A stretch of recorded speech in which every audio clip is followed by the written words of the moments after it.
inside. I don't wanna waste what's left. The storms we chase are leading us, and love is all we'll ever trust.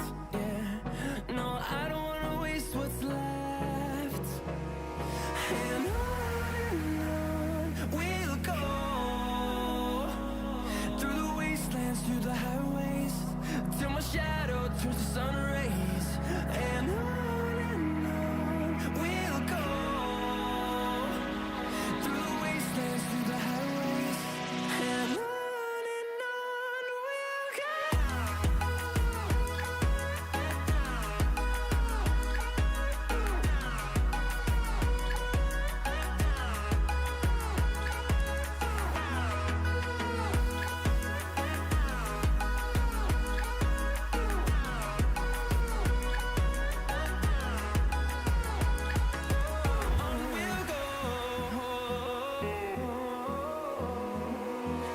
Finding life along the way, melodies we haven't played. No, I don't want no rest. Echoing around these walls, fighting to create a song. G'day crew, it's Seano again and we're back for some more Supercoach content. We're going to do a bit of a live video today, pretty much go through my final trades. It's been a bit up and down this week, changed from our trade video to our live video yesterday, so we thought we'd do another quick live video and maybe another little bit of discussion about the buys, see if there's anybody out there who wants to have a bit of a chat. Before we get anyone coming and hanging out, I guess we'll go through a little bit of what I'm going to do and what I'm thinking, and that way you don't have to watch the whole video. You can just check out what I've got to say and hopefully leave me a like and a comment and subscribe if you would like to do that. That would be awesome. So we'll get straight into it. I'll probably repeat it later on when we get a few people coming on, but so I was really worried about Campbell Gray. He's the only really rookie with a big break even on the bubble this week who's at that bargain basement price. Now, I did my research, I looked at it, and he really looks like he's a direct swap for Bolter, for Noah Bolter, when Noah Bolter goes out because he was a naughty boy and he can't be outside of his parents' house after 6 p.m. Campbell Gray looks like his replacement. But after listening to some Richmond people and a few other content creators, they seem pretty bullish on the fact that even when Noah Bolter comes back, that he still might hold his position. Now, they think they might drop Trainer, or he might go from that back position to the forward. He was a bit of a swingman last week, so maybe if he can hold that position. And I did look up the coach's comments about him after the game, and the coach said he looks like he's made for AFL. He didn't say he was going to keep him in the team. He just said he looks like he was made for AFL. So I guess the way I look at it now is there are certain big advantages to this pick. One is he's got this DPP of the forward defence, which is very handy for swapping things around, especially over the buys. If you need to get in, like next week, if you want to get in the Angus Clark gentleman who's a defender, if you could do something like in my team, I've got him here, I could always swing him forward and get the defender in there. Maybe I could get rid of someone like a Cooper Simpson or a Cleary or something like that and put him forward. So he has that flexibility. He also got a decent score last week. That's probably mostly playing as a defender, but so he has that go for him as well. The other thing too is, I guess he will go up, as long as he's named this week, which I can't see any reason why he's not going to be named. He will go up money this week. And then even if he is the direct swap for Noah Bolter, he will get another game in round 17. I think I made it. I decided that was the next game that Noah Bolter will be knocked out for. So 38, let's give him a little bit more than that. Let's give him a 50. You know, so what's that? Another 12 on top makes another 6k. So he's going to go up about 45k. And say, even if he had a disaster, he's going to go up another. So we're saying even if he doesn't play for those next few rounds, he'll still go up about 80k. Obviously, you'd like it to be a little bit more. If he could score more like the this 82, that could be more like 100k. So that could be worth it. The fact that they like him and at least he's going to play and at least he's going to make some money this week makes me think it's okay.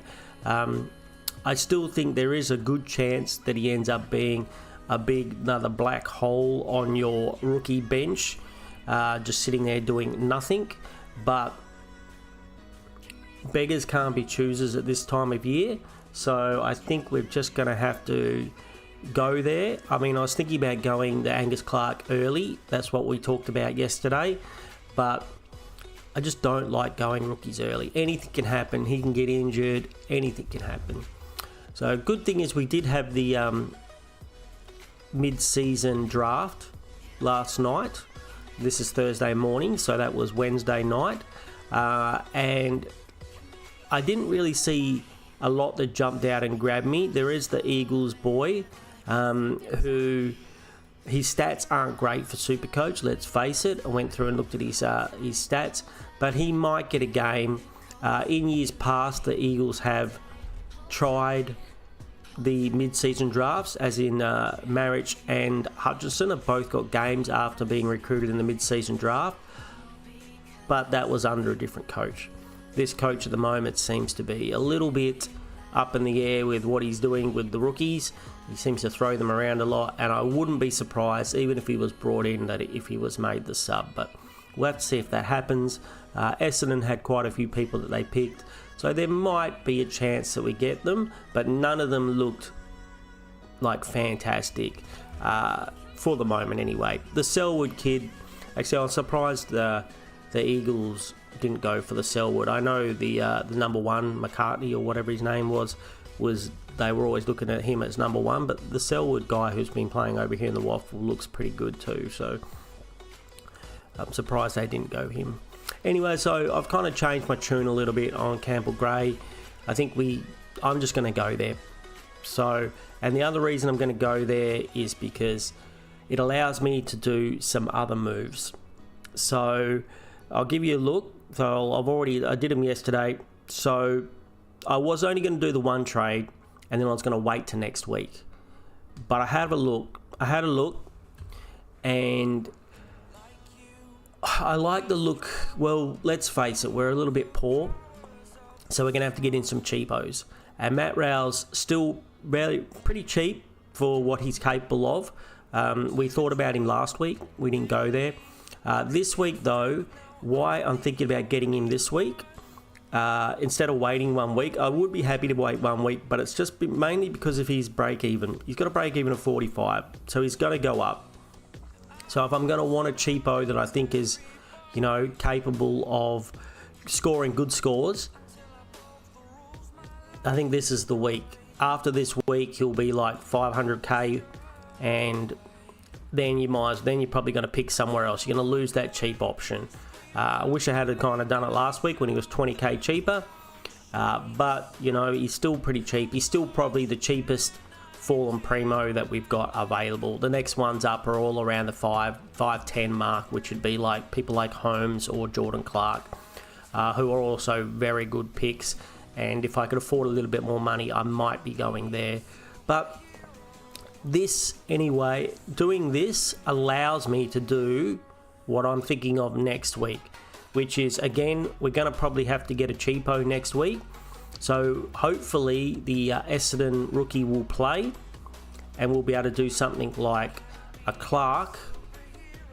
This is the advantage of having the Campbell Gray. We can swap the Campbell Gray into the forward line and then potentially get Mr. Clark.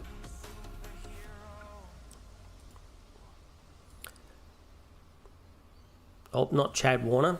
Nope, not Chad Warner. Yeah, we want Cleary. We don't want to get rid of Chad Warner. That'd be a disaster. And then we would get in our friend. Let's do this again. Campbell Gray goes forward.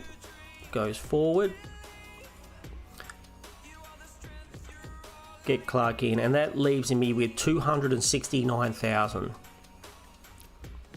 Now, I've done the math. I did the math, we'll cancel that. Did the math, and if I put that 269,000 on top of someone like a Huswaite, 269,000 plus 169,600, 438,600. I make it crew 438,600, and there is a player who I may be able to get, as long as he doesn't have too good a game this week. So Jai Cadwell had a very good season last season. He is playing that inside midfielder role for Essendon. Has got the capability of getting decent scores, and he's super cheap.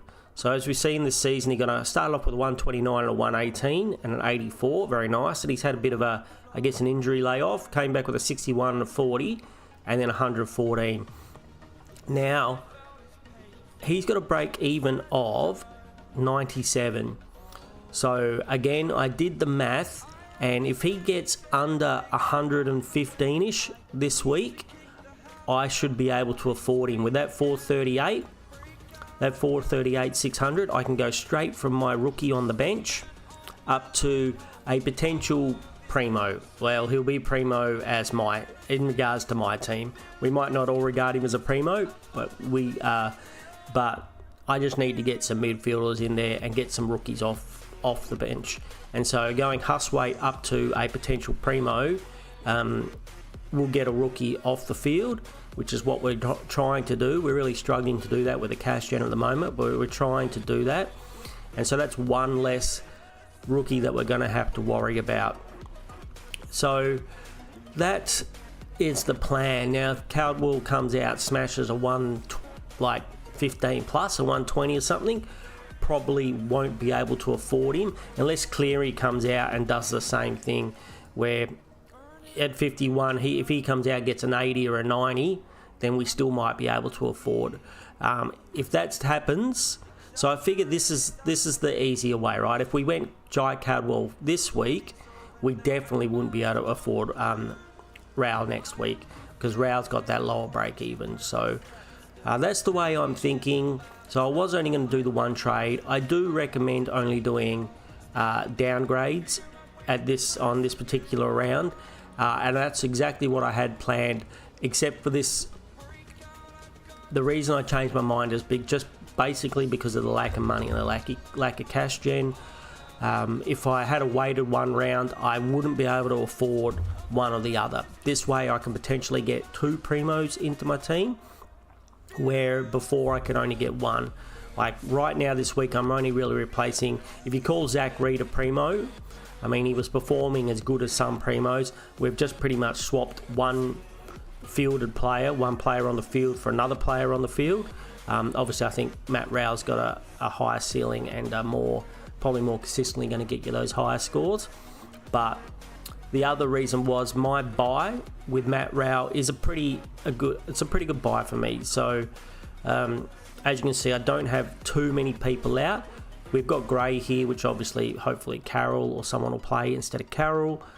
We've got Dacos out in the middle, which, we've got Bont and Shees to come back in the middle. So basically, Rao and Dacos will go off. Bont and Shees will be back in those positions. And down here, it's Warner, and Cleary will be... he'll be gone. He'll be probably more like he'll be the Campbell Gray will be down here, and the Essendon guy will be back here. So if we look at that, and then if we look at the next week, if we're getting another Essendon player and this round, which is around 16 bye, I'm okay there too. I've only really got the one. I've got Bailey Smith. Brodie Smith's been a while since we thought about him as Supercoach. And Zorko and Whitfield. They're the only primos I've got out on that round. Hopefully be in a position to upgrade Ashcroft by that time. So that's the plan for this week and next week. Then hopefully the week after there'll be a downgrade option, whether it be a 99k or from the I don't think there will be, because you still got to watch them, right? So the earliest you're going to want to get a 99K in, if the Eagles play the mid-season draft that they got, they will be, doing very well. I have to be right back. I've got to put you on hold for a few seconds, crew. I'll be right back.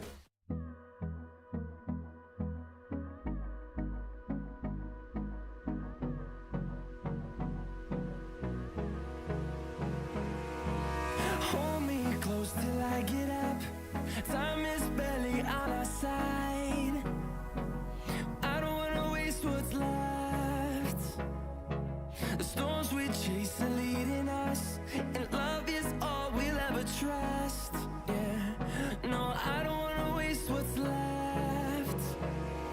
And on we'll go, through the wastelands, through the highways, till my shadow turns to sun rays.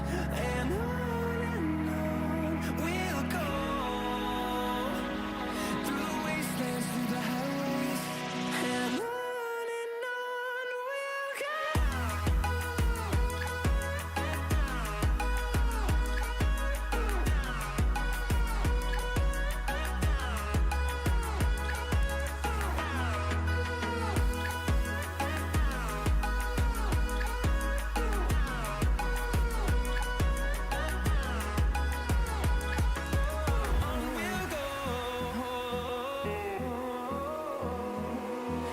Finding life along the way, melodies we haven't played. No, I don't want no rest. Echoing around these walls, fighting to create a song. I don't wanna miss a beat. And on we'll go, through the wastelands, through the highways, till my shadow turns to sun rays. And on we'll go, through the wastelands, through the highways, and on we'll go.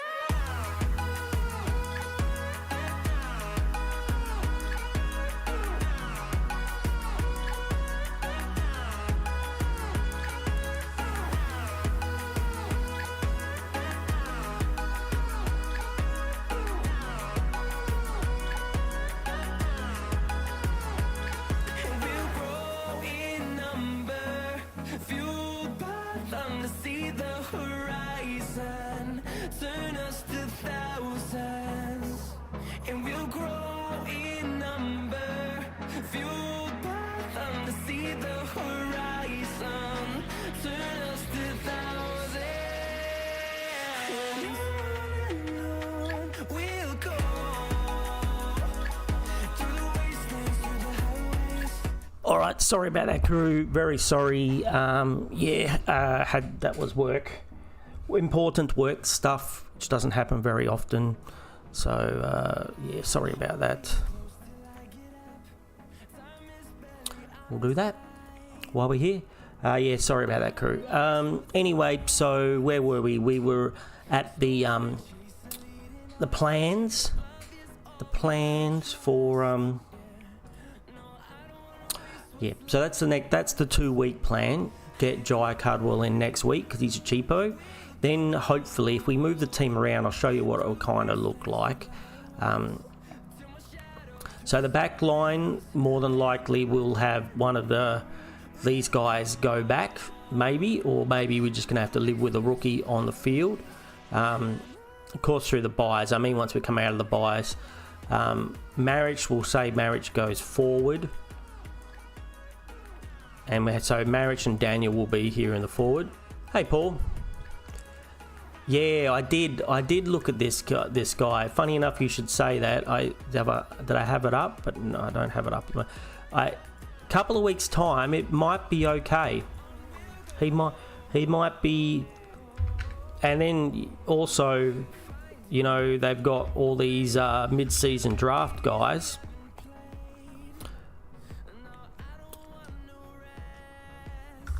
Zach Johnston. Yeah, I did have a quick look at him yesterday. It's interesting. He's playing in the VFL, playing on the wing, 95, 128, 95, 98. Not bad. And he's named, I think they named him straight in the team on the wing as well. So this is a good thing. No, a halfback they've named him as. A halfback. So that's interesting. Obviously, you got Archday, Wicks and Sartis coming back in the team this week. Kyle Langford, he's their normal winger, right? So he's injured. How long is he going to be injured for? So looks like he's coming in for Kyle Langford, taking his position. Quad 4 to 6 weeks. So that could be good news for us on the in the future, buddy. Yeah, named on the field. You know, that's pretty good. And how much is he?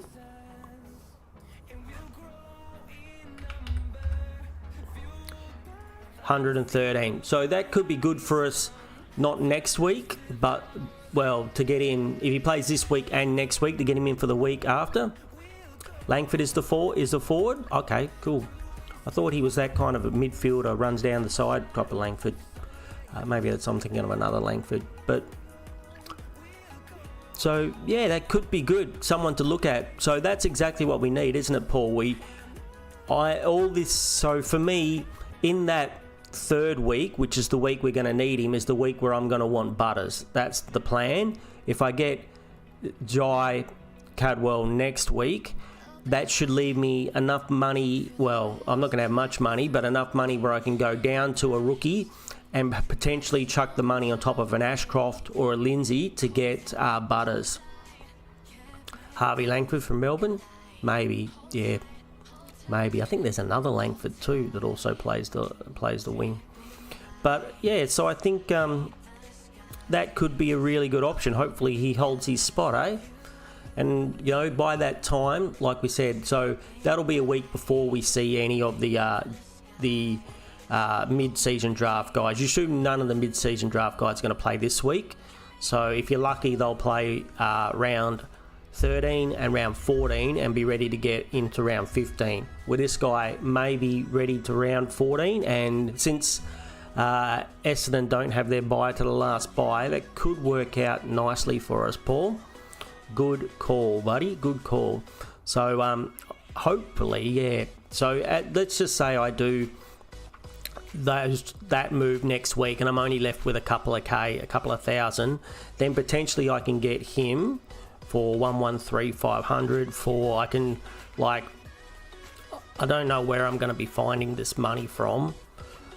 Going down, I'm probably going to need to go down 2 rookies to honestly, there's just not enough money on any of these other rookies for me to, even going down from him. Maybe Carroll, if Carroll goes up in price one more, you know, if he can go up to about 200, I'll make about 80k on top of that. Ashcroft is still not going to get the job done, so probably need 2 rookies to go down. Would I have gone Heaney if I didn't go Warner?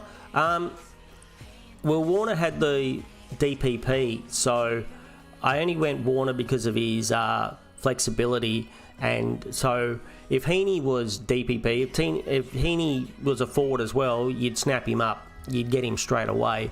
As a standalone midfield, he's a good player and he's got can get you some high scores. So I think he's a valid pick, but I wouldn't have gone him instead of Warner. I went Warner to fill out as far as I'm concerned, he's a forward.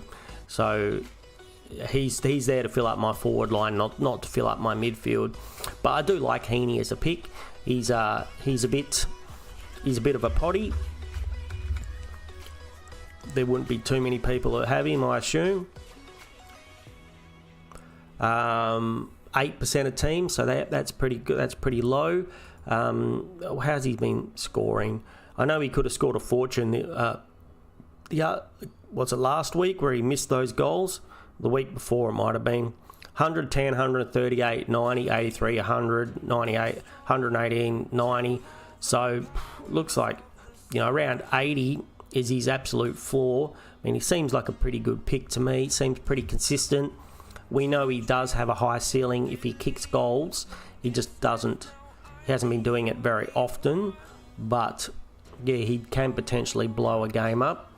Does it affect him at all when Mills comes back and Goulden comes back? I'm not sure. Does that take away some of his CBAs? Maybe. You know, I'm still pretty bullish on trying to get Mills into the team. This suspension actually kind of helps us out a little bit. It means he won't be coming back to after the bye. So that would be my next plan. Try and get Butters in, not next week, but the week after. So what's that? That's round 14. We want Butters in when all these Sydney players are out. And then round 16, try and get Mills in. And that will only leave me I think it leaves me 2 rookies on the field where we're going to not count a rookie because of the flex position. So then I only really have to get one more primo in to, I mean, I'm counting it as full primo. If you've got one rookie on the field, I'm still counting that as full primo with how desperate we are for cash and for those opportunities and trades as well. So as we talked about with me concentrating on winning my leagues, I've heard people talking about coming out of the buys with 4 or 5 trades. I really don't want to do that. I plan to make 2 next week. That'll take me down to 12, and then potentially 2 or 3 the next week after. It'll take me down to 9, and that's, I mean, when I come out of the buys, there's 8 games until the last game of the season. I really want 8 trades. I don't want 5 trades or 4 trades coming out of the buys. I'm going to want 8 trades.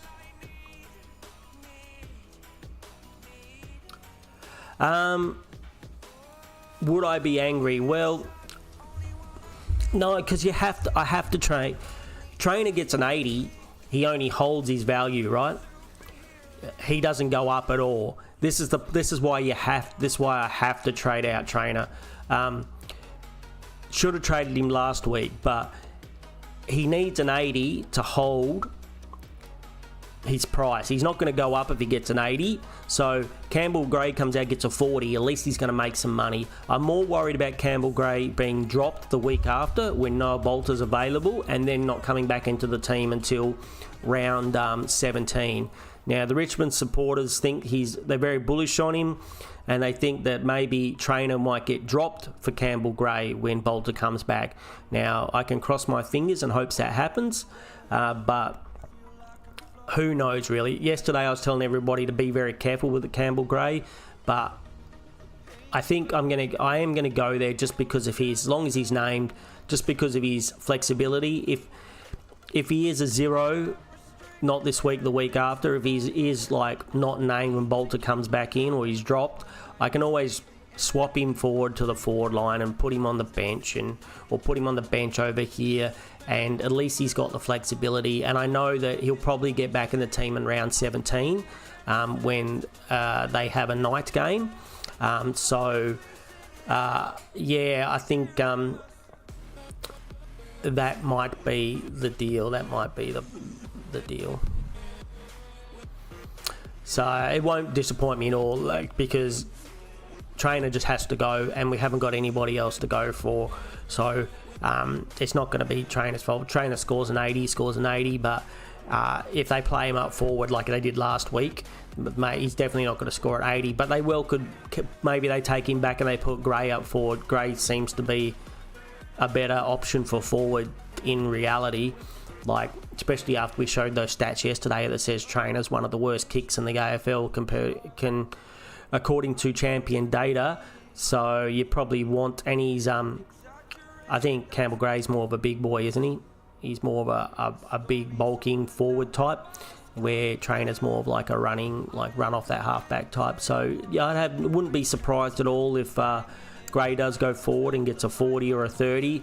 We just don't have much to go with, and at least he will go up some money, where Trainer is almost guaranteed to go down money, Paul. So that's why I'm thinking kind of have to go there. So maybe where's our little thing, our planner?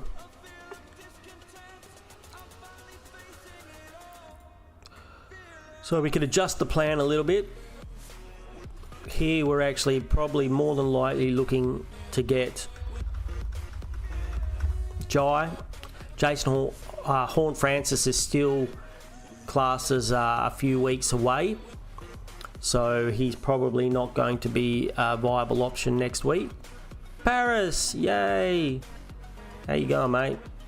Good, mate, good. I saw you there on the Skodfathers stream yesterday. Good to see you, buddy. Having an evening chat. What are your plans this week, mate?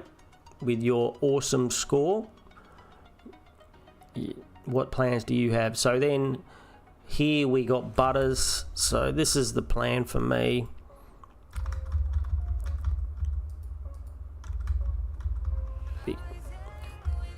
Aiming for Butters, their Mills, and then worry about whatever we can do down here. So next week, Jai and the rookie, I guess we could put Clark here. Clark with an E. Do you do it with an E? Jai, Butters, and a rookie. Might need 2 rookies to make that happen. And then Mills, and I might need another rookie there. How many trades is that? 1, 2, 3, 4, 5, 6, 7. That's too many. That's too many, like I said. So I've really only got 6 trades. That I probably could get away with 7, but I really want 8 trades left coming out of the buys, purely because of league issues. Purely because of league issues. So that's the plan anyway, crew.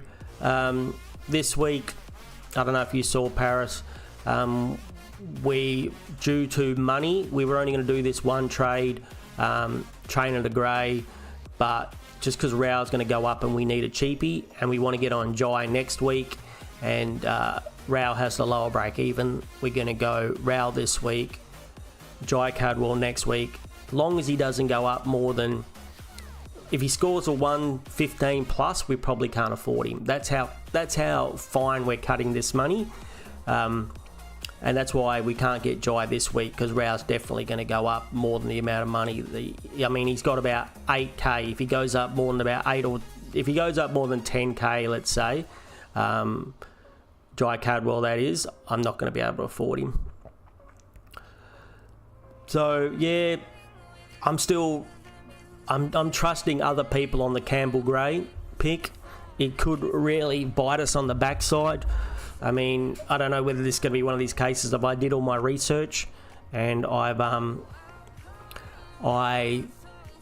have come up with the fact that it's not great for me to do it, but you know, it's still risky. I mean, it's still pretty risky, but maybe we get away with it. Maybe we get away with it.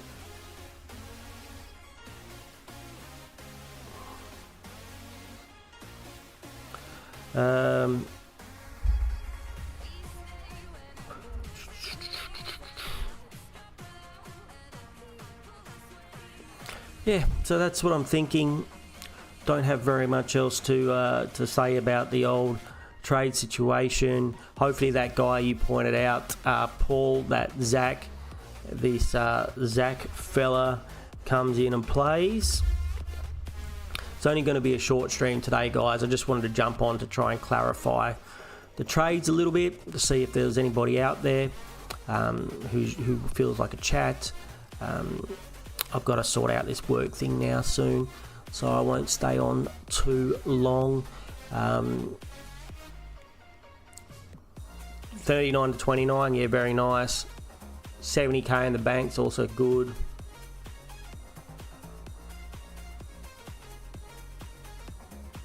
Yeah, I think that seems really good, long as that Dacos trade doesn't screw up this round. Like for me, I already have Dacos and I didn't have many people on this round.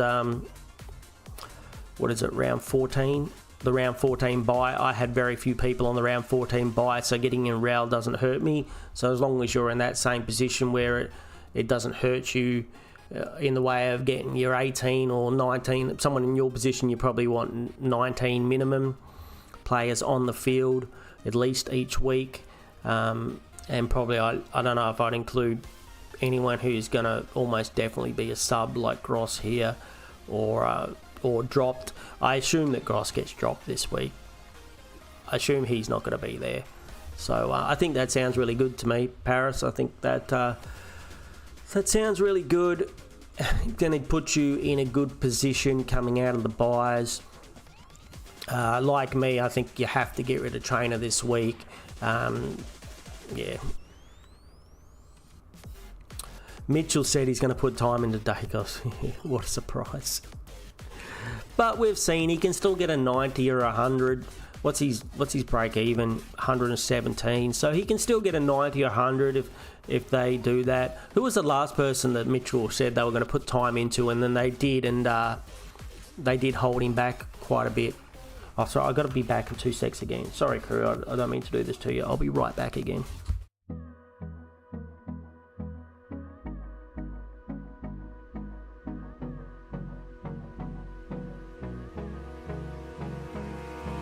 Hold me close till I get up. Time is barely on our side. I don't wanna waste what's left. The storms we chase are leading us, and love is all we'll ever trust. Yeah, no, I don't wanna waste what's left. And on we'll go, through the wastelands, through the highways, till my shadow turns to sun rays. And on we'll go, through the wastelands, through the highways, and on we'll go.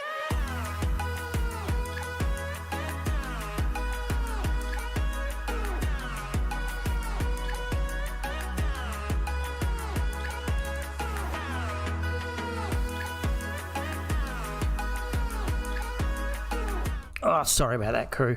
Don't like doing that. I guess that's the issue with live. I love being on live and having a bit of a chat to you guys. Occasionally, though, you got to do those things. Hopefully, you enjoy the footy footage while I have to run away for a few seconds. Would you keep JFH? Still have him as in your forward line? That's a tricky one, Paris. I mean, it's going to depend on how many trades you got, because they keep extending his time, right? Like, he's still at 3 weeks, I think.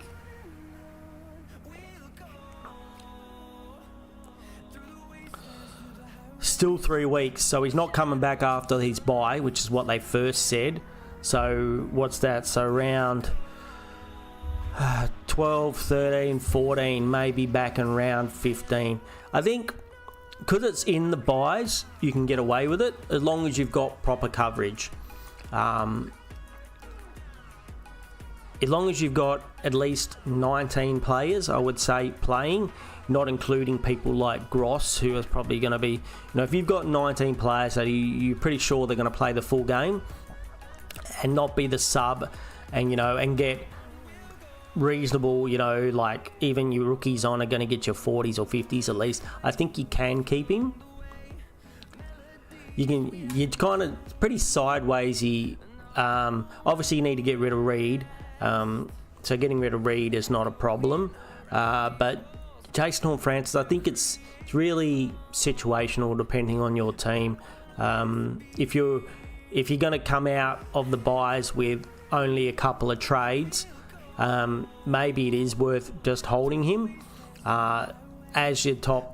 What we got to remember in the best 18 is that the variation of scores aren't going to be that much. So even if you drop a few places, you're probably not going to drop too much during the buys. Like, one player is not going to make the difference of you dropping from like your 29. You're not going to all of a sudden find yourself at 200 over one player. The highest score, it's not like on a normal week where the highest score is 2,700 and then you can have a dodgy week like me and get 2,200 and all of a sudden it's like 500 points difference. More likely the top score in the buys is going to be like about 2,300 something, and if you have a bad round you might get like 2,000, 2,100. So You know, you might lose a couple of 100 points, but that's not going to be all due to one player. You're going to have a bad day. So the variation between the top score and the bottom and a mediocre score isn't going to be as much. So I think you can get away with holding a player.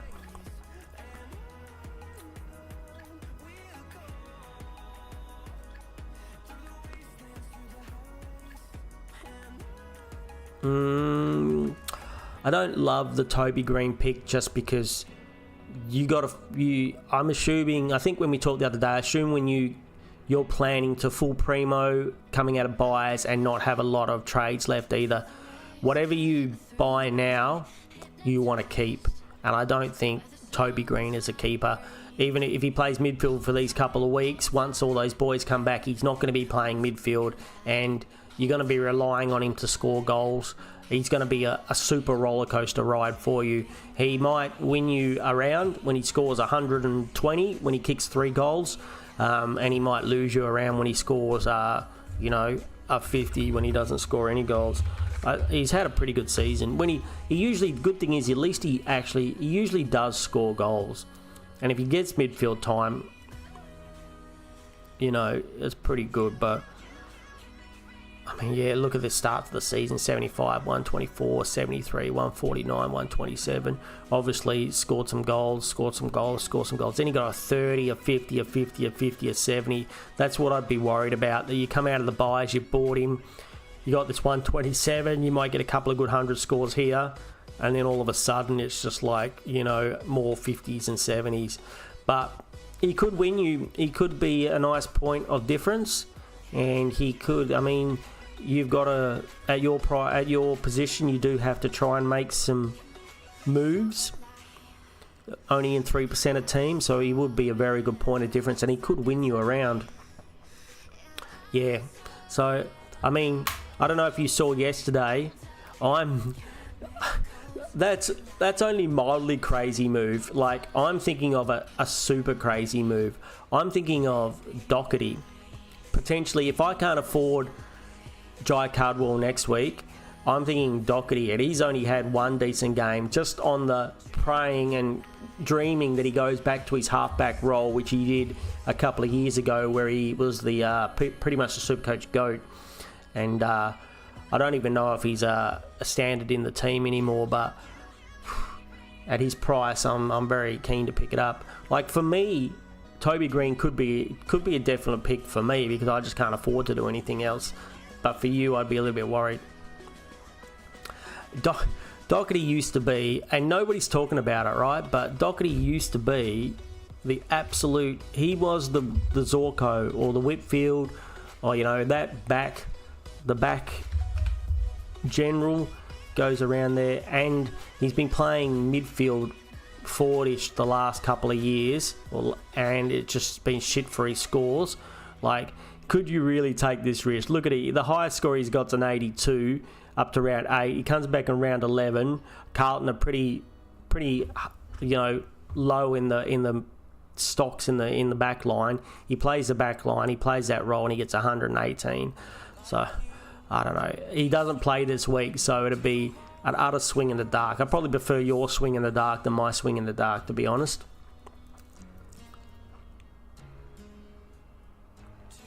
Can Rao match Dacos for 50k less? If Dacos is tagged every week, he can. Rao can also, he hasn't really shown it this year. Rao has a higher ceiling. He can punch out 150s. I don't think his ceiling is as high as Dacos' ceiling, who can punch out 170s and 180s. I don't know if Rao's ever got a 180 in his career, but he's definitely gone back-to-back 150s and 160s before. You're saving, what do you make? It's his 50k less. Yeah, I think it's hard to tell. It's really hard to tell.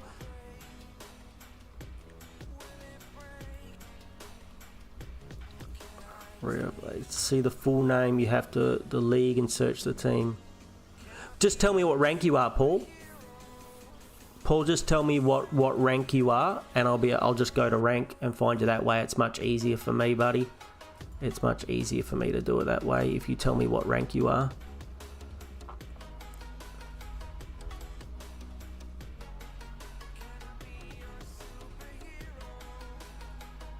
Does he stay in the team? Yeah, Doc was a stabling team a few years back. He was the man. He was one of the first people picked in the back line. Does he stay in the team, and does he play that role? Because he hasn't played the role for the last 2 years. You don't search rank. You just tell me what rank you are, and I'll go to it. If you say I'm rank 55, I'll go to 55. Makes my life easier, buddy, Paul. So, you know, if you just go to your home and tell me what rank, whatever rank you are, and I'll just go to it.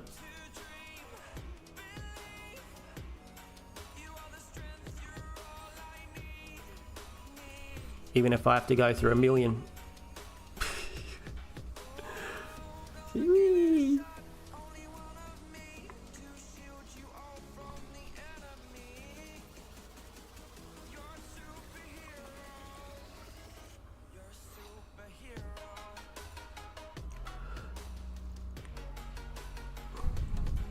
Yeah, so there's some interesting picks. I mean, now you talk about it, Paris, Toby Green might be one. Is Toby Green a better pick for me than Doc? I think he's safer than Doc for me. Because I'm going to need... I'm hoping that Dry Cardwell gets about 100 this week. Hopefully he gets about 100. And then I can afford him next week. And then we get some rookies, and then I can get potentially Butters the week after, which might be a bit of a struggle. But, you know, can be done. Paul, have you got your rank there? Because I don't know how to do that. It's just easier. Can't you just tell me what rank you are?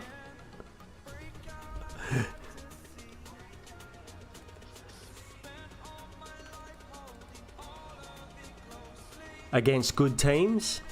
You don't trust Cardwell against good teams? Interesting.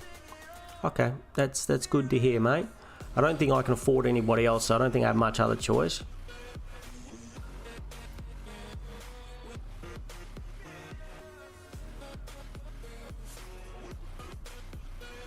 Leagues.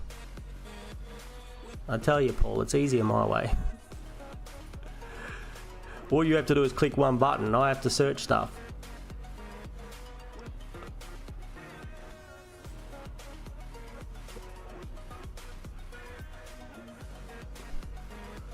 Rivalries.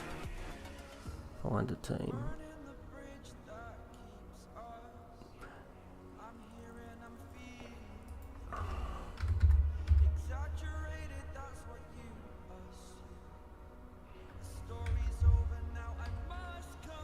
I can't see it because of the thing.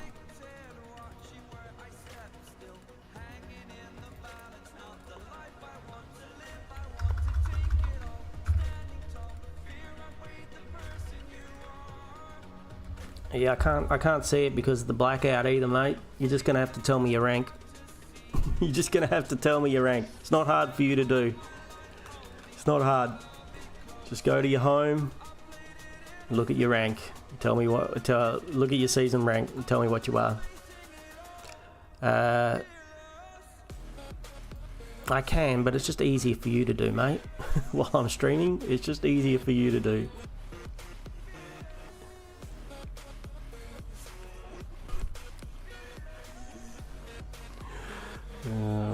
All right.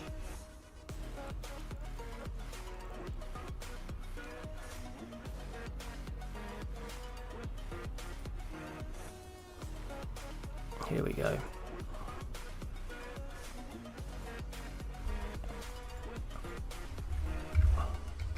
How do you not know your rank? Everyone knows their rank. It's the most important thing. Rio Flaggers.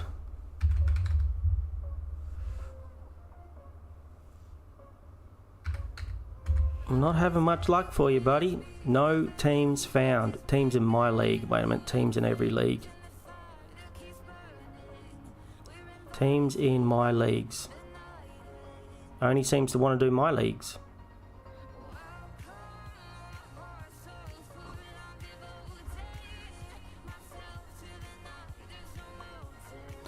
Sorry, mate, I'm not much help. You got old man Seano. Doesn't do much with these are only people in my leagues.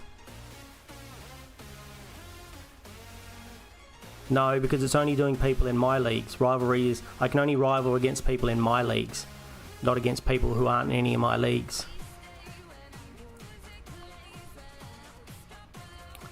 Sorry, you're gonna have to give me your rank. What were you trade? So my trades this week. So we've gone back to Gray. Hope that he holds his spot. Hope that Trainer or someone else gets dropped. So Trainer for Gray, make money, and then we weren't going to do anything, but because Raoul's going to go up, we'll get Raoul in 20,155. So there we go. 20,155.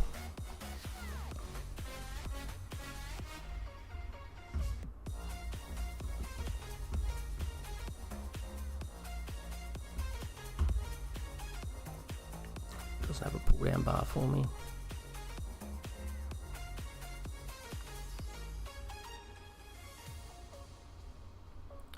I think it's reasonable. It gets me, I'd prefer not to trade, but I think it gets me, it like potentially can get me either the Jai next week, maybe a, has it got a bar that I could pull down? No.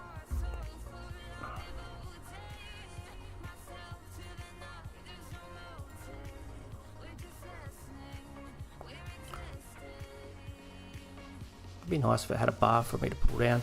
Yeah, so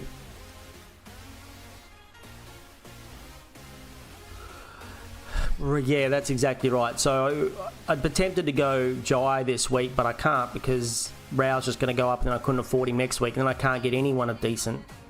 Like, this ain't very good either, is it, Paul? This takes forever as well. But at least I can find you. We'll get there eventually. We'll get there eventually. There's probably another way to do it, but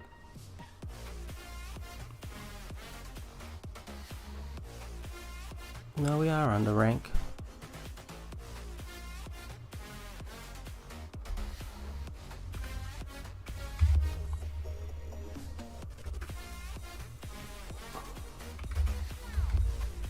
Ooh, it didn't. Oh shit! We just that didn't work. Oh, there we go. Maybe that.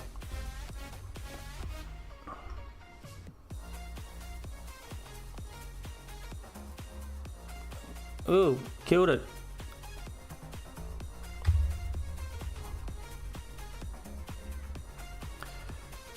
We'll just go through the other way. Wish you could just set that to all teams. That'd be nice, wouldn't it?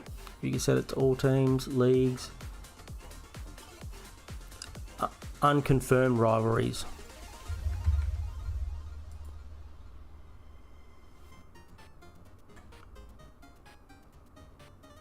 Turn it off. Turn it off.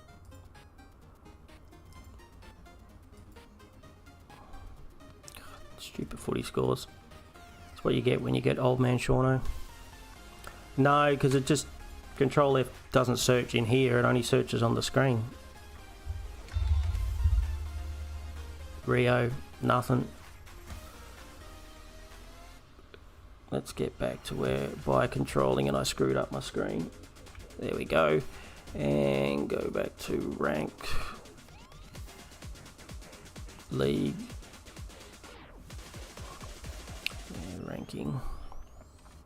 Wish they should have a bar. They should have a bar where you could pull coaches, leagues, coaches, season rank, biggest season rank change, scoring change, search for players and teams. I will just put it in here. Sure, it works if we just put it in here. Rio Flaggers, I could have done that 5 minutes ago and that would have worked for us, right? No players found. I don't know why it says no players found for your team. Search for players or team. Rio Flaggers. It said it saw ya. Like Rio. It's not teams. It's they mean like Essendon or whatever. Value increase season. States, teams. Search for players and or teams. Very disappointing, Supercoach. Oh, here we go. Here we go. We are right here. We're here. Where are you? What'd you say? 2155. 20,155. Oh, no, that's... I was looking at the total score. I'm like, we're right there. No, we're not right there. John Noble. There we go. We'll just... hopefully, I wish I could just do that. Don't stop. Don't stop. We'll just keep doing this and have a chat in the meantime. The yeah, I'm reasonably happy with those trades. It's a thing about the money. You know, I'd love to be getting instead of Rao, I'd love one of these 15k players, but I just can't afford them. And if I'm ever going to get rookies off the field, like at least with the Jai Caldwell move, or even the Sam Doherty, or even if I went Toby Green, I could get a rookie off the field. Like, I assume that's... If you were doing that, like your teams are going to be a lot closer to full primo than mine. If you were just trying to get, you know, a player off the field, like if you got Toby Green in and it got you Cooper Simpson, you know, instead of Cooper Simpson, and he was could easily be your flex at the end of it.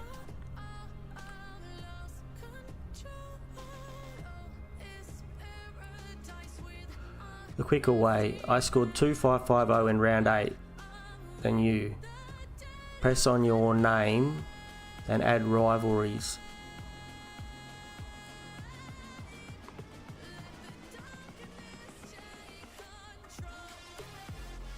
There's in round 8 than you. Go to round 8.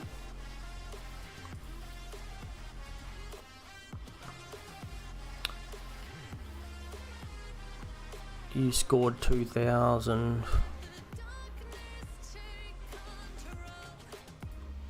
Fuck, stop doing that. Stop fucking doing that.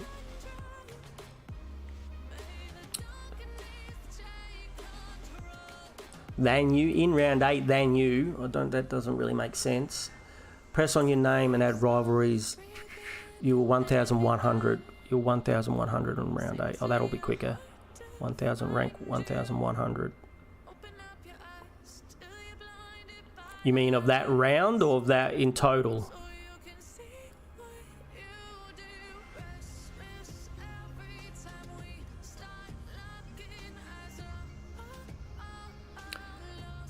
Of that round.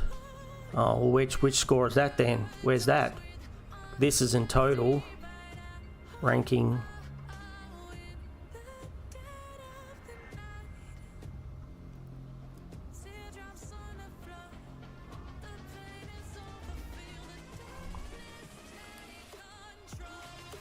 I still don't see where you see it. Which one of these lines are we looking at? That's total score. Here's the total ranking. It's not ranking per that round. It's ranking. That's your total ranking. And this is the total ranking too, I would say. 1,108.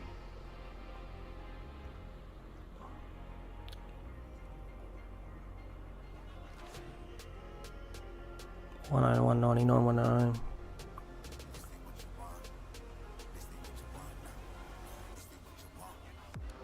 No 1,108s on this side. These scores don't make any difference.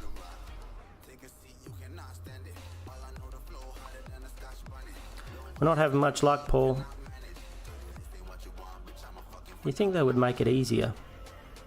You think they would make it easier? I really thought you could just search like that.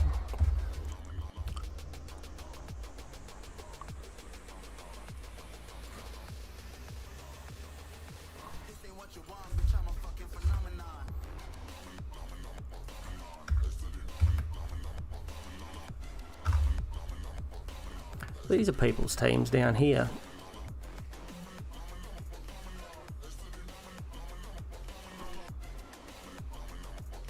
But you just don't seem to be there. Seems to have everyone else's team but yours.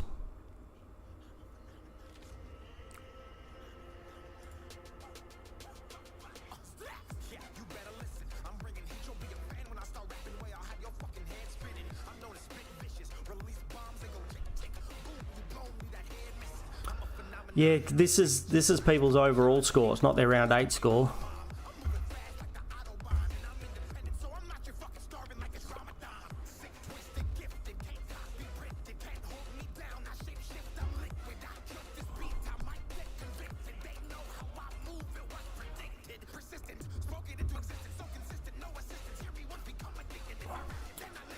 Round 8 total. That's their total. That's their score. That. Can we? Can't click up and down. There's nothing to filters. Why wouldn't small club rank to regions? It's weird. Clear filters. You can't just put. Why can't we just find people that way? It's very weird way of doing things. It wouldn't be the first time I called Supercoach a weird way of doing things. Yeah, but it doesn't like list all these people, like this guy scored this score, this guy scored this score. It's the average round 8 points.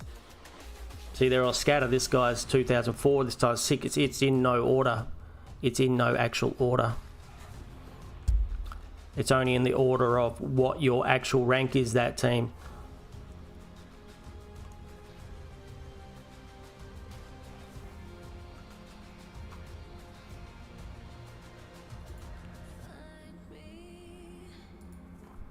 You can do Reed to Dacos, Trainer to Clark, Cleary to Toby, very tempting. Yeah.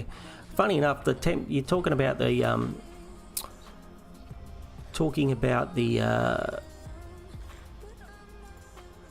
Reed. You might have talked me into it for next week. Maybe if I can't afford Cardwell. See, it's green. No. Round 8. Ranking coaches, green. Round 8. Which is what we had. First column, total points. Round 8 points. Alright, round 8 points. Here we go. I swear that wasn't there before. 2005-68. Now we got it. Now we're there. Takes me a while. 2005-68. Still going to have to go through a few, but not as many as 20,000. Yay, we're going to get there, Paul. We're going to get there. Surely they can make it easier to search people's teams. Surely. 2568. We must be right in here. 2568.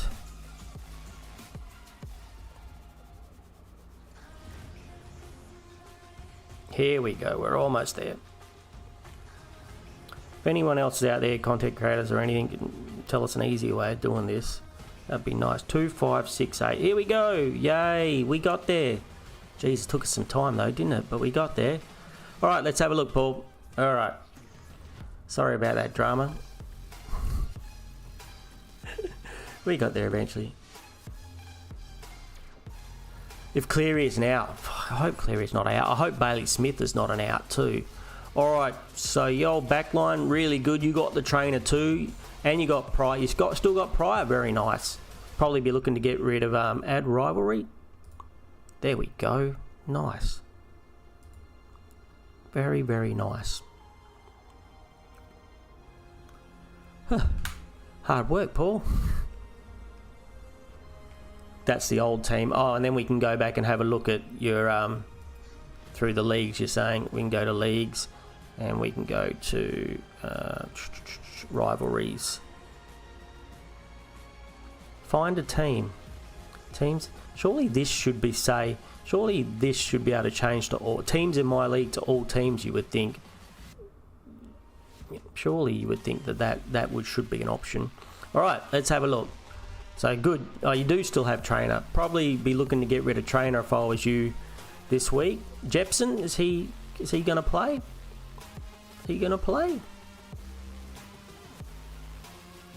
Hasn't played at all yet. Took a while. We got there. Took a long time, Paul. Sorry about that, mate. Old man, that's what you get when you get old man Seano. Takes us a while to get anything technically done. Don't call me for IT support. Don't call me, I'll call you. You got rid of Connor Stone for the money. Not super advisable most of the time, but if you got to do what you got to do sometimes. You still got Patton, who you obviously had the Stone Patton swap, which I also had at a while back, which was nice. Neil, Merritt, Dacos, Warner, Rosie, Ashcroft, Lindsay, Boxshaw with no bench pretty much. So you got to watch out for Boxshaw being a sub, but it doesn't really matter this week with the buys. The good boy Rucks. Still got Flynn. I'd probably be looking to move on Flynn as soon as possible. Flynn and trainer, I think. Everything else in your team looks really good, mate. Archday Wicks. I am considering Archday Wicks too. If I got Wicks this week, it means that I would be able to guarantee to do pretty much whatever I wanted next week. I'm just afraid of his scoring. Don't get rid of Shea. You shouldn't be sidewaysing. How many trades you got? Get rid of Flynn at his buy. You're going to lose money. Break even 79. He might get 79. But with Bailey Williams in the team, he might not too. You're not trading Shea. Oh, that's good. Originally bringing in Dawson instead of Shai Bolton. Yeah, that probably in the long run, but he costs more, right? You saved 100k by doing that. I was seriously tempted by Shai Bolton. He'll come back. He'll get you some decent scores. He might also get you some more 70s, but I think Shai will be okay.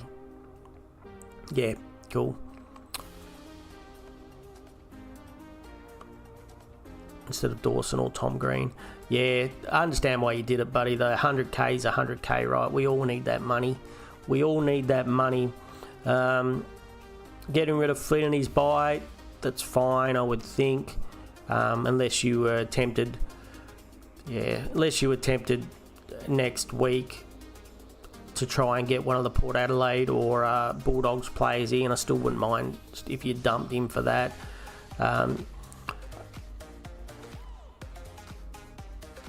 Traded out. Yeah, I traded him out too. He's going to be still apparently 3 weeks away, we said, so at $4.99.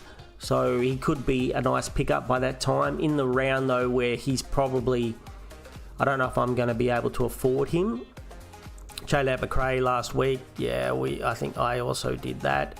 McRae for Bolton, made some money. I think that's fair. McRae had a big break even. He might come back and be good. He might be the one that you want. You might want him instead of Horny Man when he comes back. I think you look pretty good. Just try and get. I mean, you only really need. It's okay to have one rookie. What are you doing this week? Are you going something for trainer? Are you going to go the Campbell? Like you're going to take the risk on Campbell like me, or are you going to hold off on that? Funny enough, if you do go the Campbell, at least you've got a new swap between Patton and Campbell to get loopholes and stuff. It actually will work out better for your team than my team. Even if he turns out to be dead, at least Patton and him can swap. Move him down here at some point for Simpson. Yeah, I think you almost have to get rid of trainer. He lost 20k last week, and hopefully they don't persist with that role in him. But even if they don't, he still might not get his break even. But if he gets a low score again, you could lose another 20k, and that's what I'm afraid of. Losing 20k and I just can't afford to be losing 20k. I'll live with losing a couple k here or there, you know, a few thousand here or there, but 20k, so in 2 weeks losing 40k, that would be an absolute disaster. Yeah, if this was my team, I'd be getting rid of Trainer for taking the risk on Campbell Gray, just like gonna wear it and take the risk, and then potentially bank the money for next week. And then see what's available next week, depending on how much money you've got in the bank. And so then, or next week, hopefully Clark will be available. So if then next week, I'd probably be planning to get rid of Cooper Simpson or like Huswaite. Get rid of Huswaite or Simpson, move Day Weeks up there, or Clay Hall, and move either Patton or Gray down here, and then get Clark, who's a defender, in here.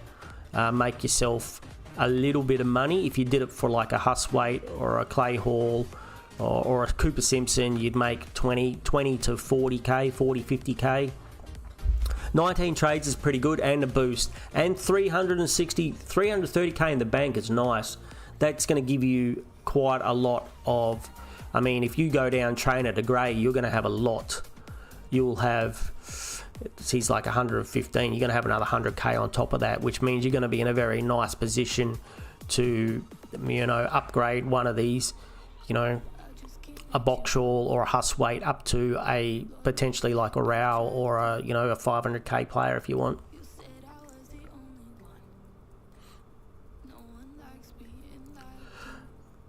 So yeah, I understand what you mean too, Paris. It's one of those things, and that's why I'm going Rao this week. I don't really want to go Rao this week, but if I want to do what I want to do in the future, I kind of have to. Thoughts on Marriage? I think we're looking at your team. I'm not thrilled that he scored a 49. His role was still the same. He just kicked like 8 clangers. So at -4 a clanger, let's say he doesn't kick any clangers. That's an extra 32 points. If he had scored 80, we wouldn't be complaining at the moment. We got that new guy who, through the draft last night, through the mid-season draft, he might even come into his position. He's a kind of a halfback / midfielder type of guy. If they give him a run, you know, and they decide to drop someone, it could be at the expense of Marriage, even though I think there's probably worse players on the Eagles team at the moment. I think with your team, just looking at it, buddy, you got to keep him for the moment. Worry about getting Boxall worry about getting a playing player here with that money. You know, it's fine if you've got a rookie back here, whether it's the Gray or the Clark or whoever, you can probably live with that for a little while, for a week or two, and your forward line's complete, so you don't really have to worry about your forward line. I wouldn't worry about that for the moment. Your midfield's okay. You got the 2 of the better playing rookies. You might be stuck having to keep them like me, but I'd be really trying to get this position as a playing player, whoever that might be. And then in theory, you want that one as well at some point. But if you're also like me, you could think ahead to the future. Callum Mills is a cheapie that might be available there for you in the future. I don't know if I'll be going Coleman, but Coleman also can be a cheapie to get you just someone a little bit more consistent in these 2 spots, and you're going to have a really nice team. I like the look of your team better than my team, to be honest. Marriage gets dropped soon. The thing is, Parrots, who do they... I mean, Minnie Walter can do anything, but who do they put there instead? You know, they don't exactly have a whole list of players that are going to play, you know, that are... It's very thin. We're already pretty thin at the Eagles, who's on the field, let alone who's available off the field. But maybe they give that new guy the $99, the $99k guy a go, and maybe he takes that position or some of that position away from Marriage.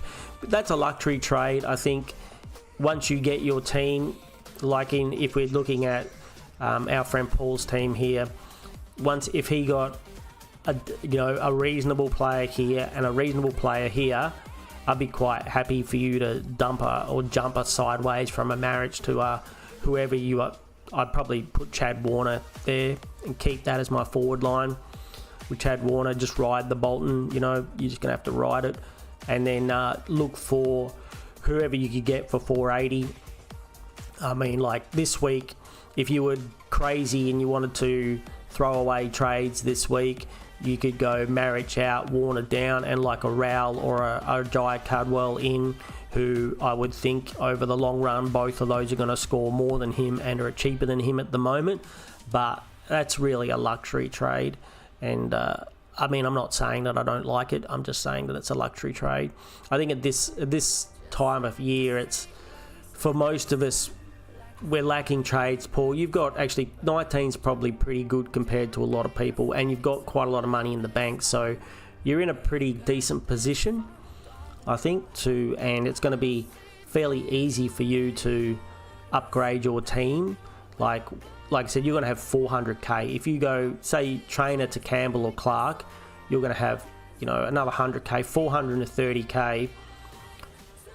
430k gets you whoever you want in this position, which I would say, I mean, it's not urgent because it's the buy rounds, but by the time you come out of the buy rounds, or after the next week or two, with 400k in the bank and some more rookies like Clark, and on the horizon, potentially some others, it should be reasonably easy for you to get decent players here. You might not be able to get the biggest, best primos as you want.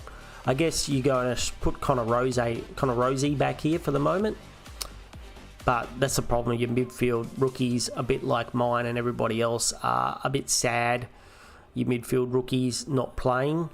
So for the moment, I guess he has to live there until you make some differences, make some adjustments. But yeah, it looks very good, mate. Paul, your team looks really good. And I think with that amount of money, you should be able to make some improvements over the buy rounds and come out of the buys looking pretty good, and maybe have more trades than most people. Needs 10 kickouts to score well. He does. Well, 5. When he gets 5 plus, he does okay. But that's his job at the moment, Paris. So if they take his job away, yeah, that's a big problem. And he's got a big break even too. So people with luxury trades,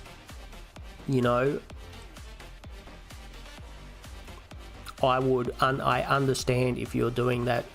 I mean, even like your suggestion, Paris, of going from him to Toby Green, you'd make a lot of money. It's super risky, but you'd make money. And Toby Green probably has a more regular higher ceiling, but he's probably going to get you these 50s as well. So, yeah. As an Eagles supporter, I mean, his job has been to be the kick out and the roam around to take marks and drop it on the back. Yeah, he's not a great defender, and he's not going to go around and win contested possessions. I think when we first got him, we played him as a winger. When we first got him in the mid-season draft, we played him as a winger, and so yeah, he's definitely not in an under going to get his own ball. That's for sure.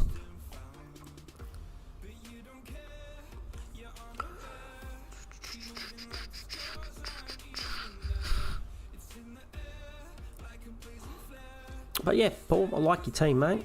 I like your team. I think, and you've got money and you've got trades to make it better. You just got to decide who you want when, pretty much, and whether you're going to go straight for the primos. I mean, with your amount of trades, you can probably go a little bit more primo-ish than the rest of us, because you're going to be able to rookie. With your 400k you make this week, you could easily make him pretty much whoever you want, up to 550ish or so, or any of these guys up to 5. Probably out of all of them, I'm probably tempted. I don't know. I really don't know who's more likely to come back. Huswaite doesn't look like he's much chance of him coming back, but he does look good when he plays, and he plays a full game. Hall's killing it in the waffle and can't get a game.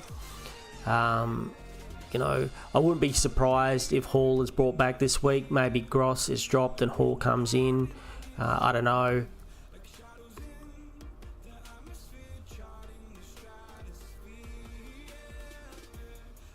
Yeah, he's not going to get injured unless he falls over, trips over somebody else. The only problem with Holding this week is this break even. That's the only problem. If I had luxury trades, I'd seriously consider it. I just don't have luxury trades. Yeah, if he scores a 90, he's going to lose 20k. But if he scores a 50, he's going to lose like 45k, which that's pretty rough. And then if he scores a 50 this week, everybody's going to want to get off him. So yeah, but I'm holding because I don't have a choice, basically. I have to hold because I don't have a choice, and I have to pray that he goes back to that role, back to that same role. Let's see where he's named on the field. Yeah, exactly. Even then, though, I don't have that luxury trade. I'm just going to have to live with it. If he turns to be a big... There's a few of those. Same with Sheasel, right? Like, these are both players worth 500k that are going to drop massive amounts of money. But there's no rule that says Cheezel can't go back to that old role of his. And the same, there's also no thing says that Marrick's not going to go back and play there either. The fact is, if they do change them up on us, they're going to have, there's going to be people like me. I'm just going to be stuck with them. I'm going to be stuck with 500k, or he's going to be 400k in no time player who's going to be getting 60s and 70s. But that's Supercoach for you. It's been a really rough year this year between the rookies, not so much the injuries to last week, but just the rookies, the swapping around of the players, and the sub rule has really hurt players this year. It's made it really hard to get your team in a spot that you really like it. I certainly hope not. The Whitfield plays more for. I certainly hope not. Hopefully they bring in somebody.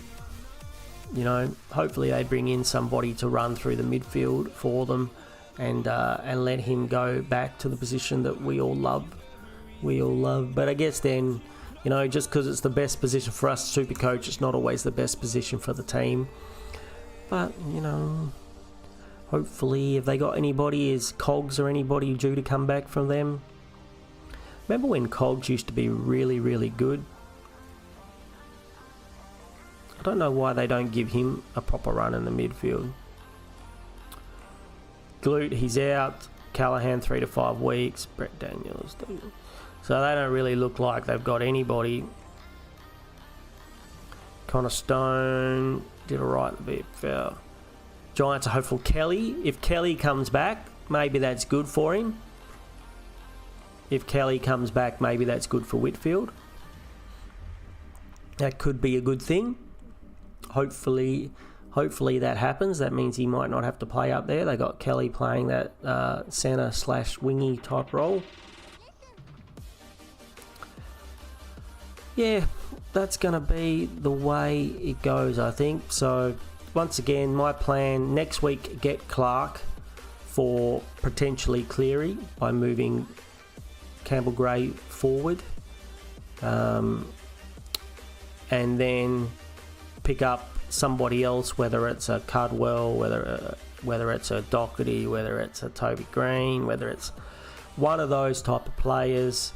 The other thing you got to worry about Toby Green, right? He's only one flying boot stud kick away from being suspended for a week. I know he hasn't done it. Did he do it last year? He hasn't done it this year, but usually he gets suspended about twice a year. So he hasn't been suspended this year, so he's probably due. Bit of a hothead, the old Toby Green.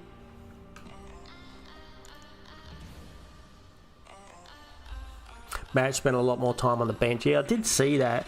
I missed some of the game, but I watched some of it because I was at work as well. And he did spend a big time on a bit of time on the bench. I just think of the Eagles; they don't have much choice. The cupboard is bare.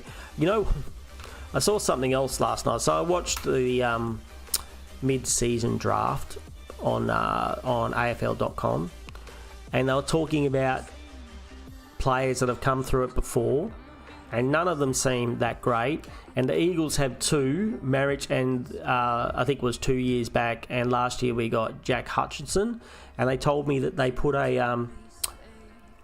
Jack Hutchinson just got a 4-year contract at the Eagles, and that worries me a little bit because he doesn't seem that great. He hasn't shown anything yet. Hopefully they see something that I can't, but I haven't seen anything from Jack Hutchinson, and it means he's going to be a half-decent midfielder for our team. I was a bit shocked when I saw that he got a 4-year contract. I don't even think he's in the team. Did he even play last week? Did he actually play last week? He did play. Looks like more like of a wing role, maybe. Certainly hope that's not midfield stats, because that's 50% efficiency. Only got 5 contested possessions, 80% on ground. So, and I don't really understand why the week before we won against St Kilda with Liam Ryan a lot more in the middle. Why wouldn't you put Liam Ryan in the middle more? Yeah, Toby loves a good suspension. Loves his suspenders. That might be his kink, getting some suspenders. He hasn't done it this year, but I think it's the only year he hasn't been suspended multiple times. So, Paris, I did all the research yesterday when you missed my stream. That's what I was saying to people. I was saying, do not get Gray. Be warned. He goes straight back out for Bolter. And then I watched a heap of streams last night and other people's videos, and a couple of them were Richmond supporters, and a couple of them have said they don't think he will go out. Now, history shows he will go out. It's the exact position, but and they're like, well, the coach said he likes him. And I looked up what the coach said. The coach didn't say he was going to stay in the team. The coach said, almost exactly word for word, I'll be a little bit off, but he said, I like the look of him. He looks like an AFL player. I liked him out there. He looks like an AFL player. Didn't say he was going to play him every week. Didn't say he wasn't going to get dropped for no Bolter. Just said he looks like an AFL player.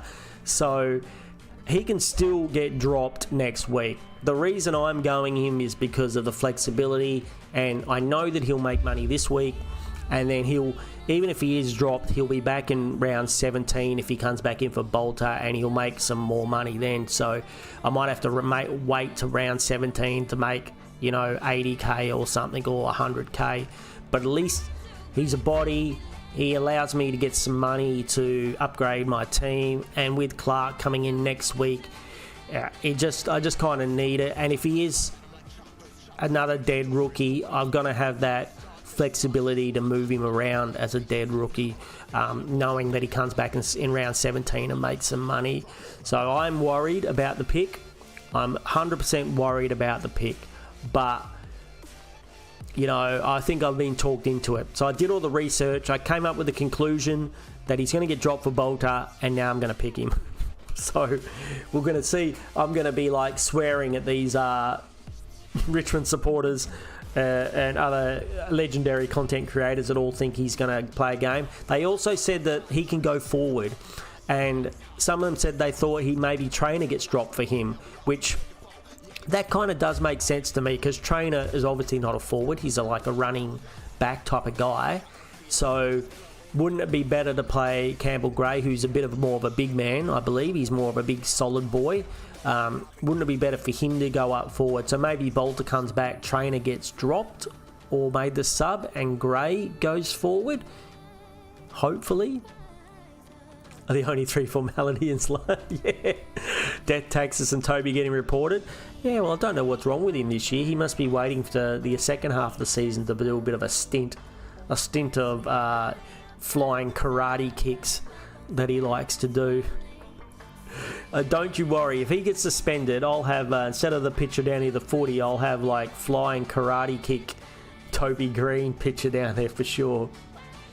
He's waiting for me to get him in. He's waiting for you to talk me into getting him in, Paris, and me to get him in, and then he's going to get suspended. That's the other risk with him, obviously, as well, is that, I mean, I'm surprised they made him part of the leadership group. You know, usually wouldn't want someone in your leadership group that gets suspended a couple times every year, would you? But he is apparently in the leadership group now, as far as I'm aware. Maybe now he's trying to behave himself. Now he thinks he's a kind of like a leader. So, yeah, Paris. Back to that. I was 100% going to go Clark early, but you know I hate to go early on the rookies.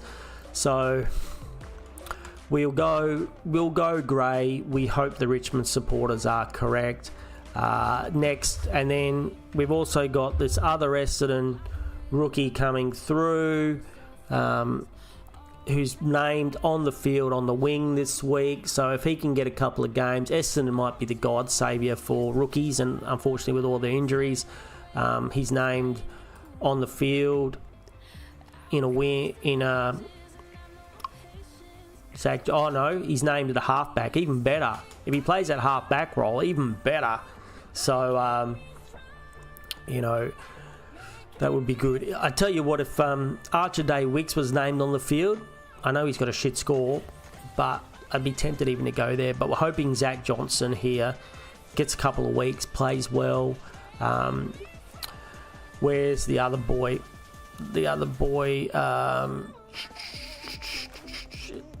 Angus Clark named. He's named on the wing. That's who's on the wing. So Angus Clark on the wing, and Zach Johnson, the halfbacks. Essendon could be our saviour in the way of rookies in the next few weeks. Is Bond? I don't think so. Depends on what he scores this week. If he scores anywhere under this 136, I don't think he has to be a non-negotiable. I think you might have other players that you might be able to pick up cheaper. But this is talking with someone who went and spent $660 to get him, so I can't really say much. Again, also don't mind looking at his role a little bit more. I don't think going forward affects Bont. If anything, it helps him. Makes his scores massive if he gets a few goals. Thoughts on Tom Stewart? So a lot of the other content creators were talking about this. It's something that you can do. You can do an exact swap pretty much from Reid to Stewart, I think. 423. You actually make money, don't you? You actually make money by doing it. How much is 438? So you make like 15k, and you get someone who can score premium scores. But it's just been, feels like he's been held together with sticky tape this year, to be honest. Got a 98 last week after a layoff. Plays the first, second, has a bye fourth, misses game 5, plays 6 and 7, misses games 8, 9 and 10, comes back and plays 11. If there was a guarantee he was going to stay on the field, awesome. I think that's a great sideways from a great sideways trade from someone who's injured to someone who's affordable. Is he going to be in the top scoring defenders at the end of the year? No. Do I think he can score around 100, like 90 to 110, 120 each week? Yes. Do I think he just seems like he's held together with sticky tape? I certainly do. He certainly is. He'll go up for a mark and it'll be like, oh my god, the sticky tape's come off. His leg's fallen off again.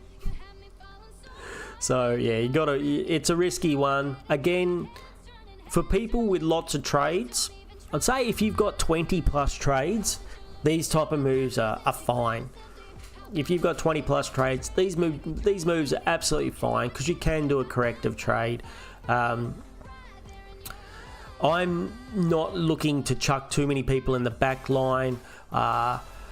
are still tentatively holding a position for Mills back there, hoping that he gets some more midfield time. The fact he got suspended this week has actually kind of worked out well for us, because it means he won't go up and priced after his bye. We get one more look at him. We get to see if he plays more midfield time, and then we can pick him up after the bye if we like him. Kitty Coleman is it's kind of, I don't think will be named either this week. I don't think so. But he's another one that we get another week or so to look at before we can have to decide whether we want to. Like with you, I wouldn't be looking at either. I mean, maybe Mills, Paris, but I don't think you need it. I think if I had your team in your position, I'd be looking for someone that's a lot more reliable in that position. 90 average for Stewart is better than 105 for Dacos. This is correct. This is correct. It's basically just the injury worry, right? If you knew at that price that he wasn't going to get injured, you'd almost buy him.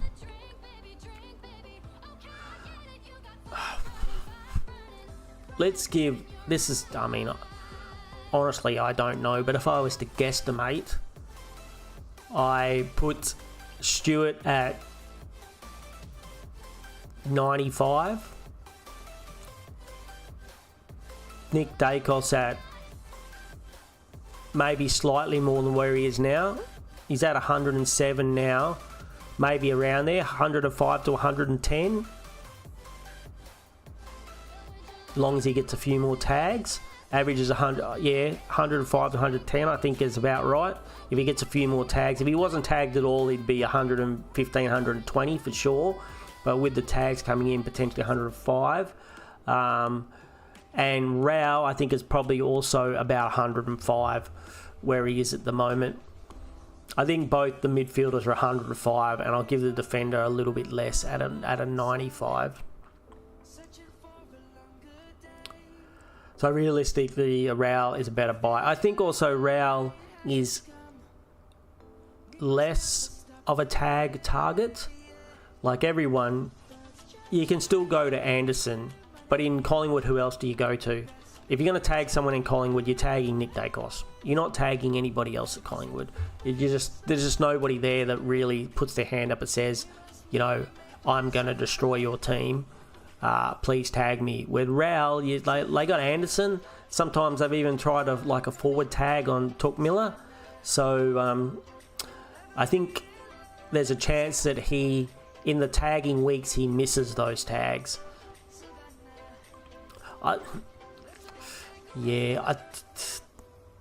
Straight up price wise, I think he is. And then again, in your position, Parrish, you look at who do you want in your team at the end of the season, because you're not going to have the trades to sideways trade. Who are you going to be happier with when your midfield's complete? Are you going to be happier looking at Rao? Are you going to be happier looking at Dacos? Is there flaw? Even when Dacos gets tagged, he's still been getting reasonable score. I mean, the 76 was a hard tag, a hard tag. But besides that, 89 and the original, he's already got Toby. He hasn't got Toby Bedford again, does he? He doesn't see Toby Bedford again, so that's nice. That was the one really, really hard tag, and the Freo one was the full team hard tag as well. So he gets reasonably high scores when he doesn't, even when he gets tagged, he gets the 90s. Where I think if Rao does cop the tag, you could be looking at that 60. You could be looking at that 60, 70, 69, 53. Yeah, Sydney, was that a James Jordan tag, I wonder? Brisbane, I'm not too sure if he got tagged here. Hey, he's got GWS once. He's got GWS twice. So both of those games, you're praying that they go to Noah Anderson. Honestly, when I'm looking at my team, I bought Dacos first, so I would prefer to have Dacos in my midfield at the end of the season. But you could be right that realistically, Rao could score the same. He probably doesn't have quite the ceiling that Dacos has, but he does have a ceiling. Like, there's no doubt that Rao can go back-to-back big scores. So the highest score he got this year is 137, backed up by 136, 2 good scores. But if we go back to last year, and there's no reason he's played the exact same position, he's got scores of 155, and then where is it later on? So 155 the year before with a few 135s. I'm pretty sure the year before that he went 155 back to back, the years that I got him. 165, 159. So he can go big, but he doesn't do it very often. Dacos is going to probably hit his high ceiling more often. Pies runners used to, yeah. So I guess that's the dilemma that we're all in, right, Parrots? That's what I've gone. I would like. I mean, if I had the choice out of Rao or some of these other slightly higher midfielders, I'd be going to slightly higher midfielder. I'd be tempted to get Holmes. I'd be tempted to get, I could, even the Rosie and swap him back. There's quite a few around 5.15. Jordan Clark, I might go as well, just for the consistency. But I'm not going to be unhappy with Rowell and my team at the end of the season, but I pretty much would like Dacos there too, especially to counter.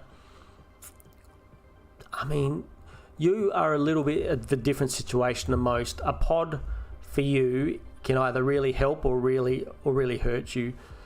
If you don't have him and he gets 170, that's going to hurt you. If you don't have him and he gets a 60 and you've got someone else, I don't know, whoever it might be, or someone that gets a Bulldog or someone gets 140, then you're going to then go, yeah, Holmes' floor scares you, yeah, and he's very susceptible to the tag as well. I guess he's a little bit like Rao in that case, that when he gets tagged, he doesn't handle it too well. Where Dacos, I reckon, handles the tag a little bit better, especially if he gets some more of those big boy midfielders around him. Pendles comes back this week, I believe. Not that I would call, well, Pendles, he's a reasonably sized old man boy, big old man boy. Maybe he gets takes a little bit of heat off him, and a side bottom can also, take a bit of heat off him. And maybe when De Goey gets back, it takes a bit of a heat off him. So I think there's upside to Dacos as well, where Rao, what we see with Rao now is what we're going to get. There's no one else coming back into that team, into Gold Coast. What you see now with Rao is what you're going to get. I think Dacos has potential upside. Yeah, I think they do too. Not so much because they'll get tagged, but just because there's another very experienced body around Dacos where they can help him beat the tag, run into the guy who's tagging him a little bit, and beat him up a little bit, make it a little bit harder for him, help him get free a little bit. So I think having those two guys back in the team, and when De Goey comes back, obviously some teams might be tempted to tag De Goey if he goes on a bit of a streak of good form too towards the end of the season. If he's in that midfield and he's getting 20-25 possessions every week and kicking a goal or two, it's maybe teams start to look towards tagging De Goey.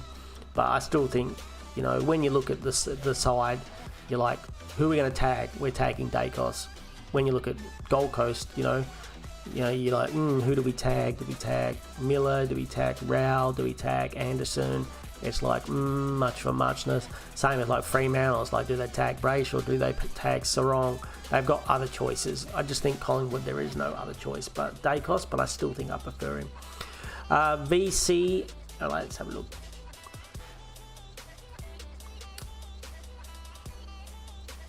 Let's have a look. For me, obviously, I'm locking this in. I'm not going to anti-guess myself at the last moment this week like I normally do. Brayshaw would have gone for me, but if you for the general community, Brisbane and Essendon, the first game, I think you can always have a go at Neil. Will Essendon tag Neil? Probably not. Essendon have a tagger. I don't know if Essendon are really known as a tagging team. So go Neil or a Dunkley maybe, could be fine. If you've got Essendon, you could try and go a Zach Merritt. Brisbane do tag sometimes though, so Merritt might get a tag, but I think any of those three are fine from that game. Neil, Dunkley, or Merritt. Then you got Collingwood and Hawthorn. Obviously, Dacos is an option.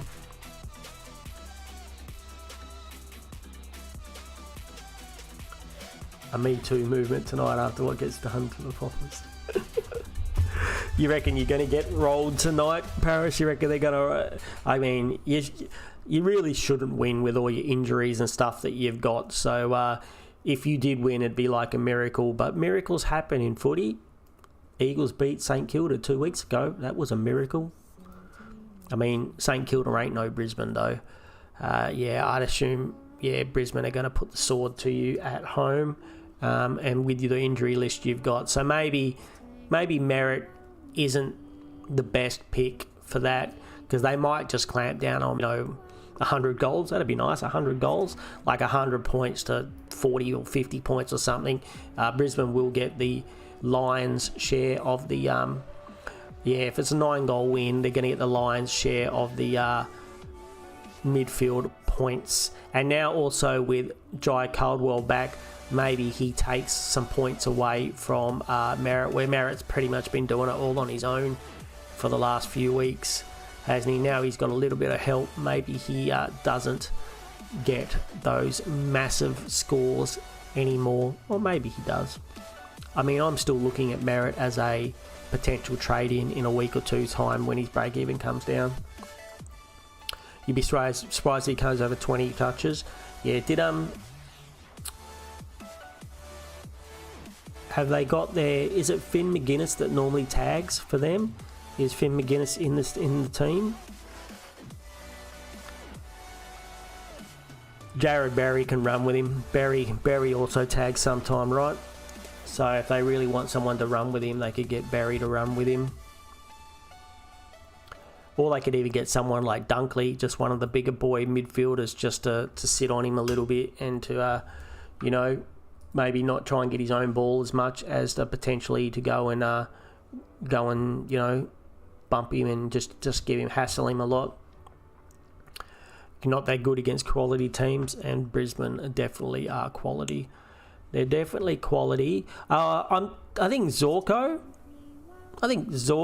is a sneaky one. The only problem with, if the ball is continually down Essendon's forward line, Zorko might not see it very often. So maybe that's no go. But I mean, all those ones we said, I think they're all valid vice captains, but none of them are straight up captain. I wouldn't be going like Zorko into Dacos or anything like that. I think that's just too risky. I think if you've got Gawn, you've got to go Gawn as your straight up captain versus who's he playing this week?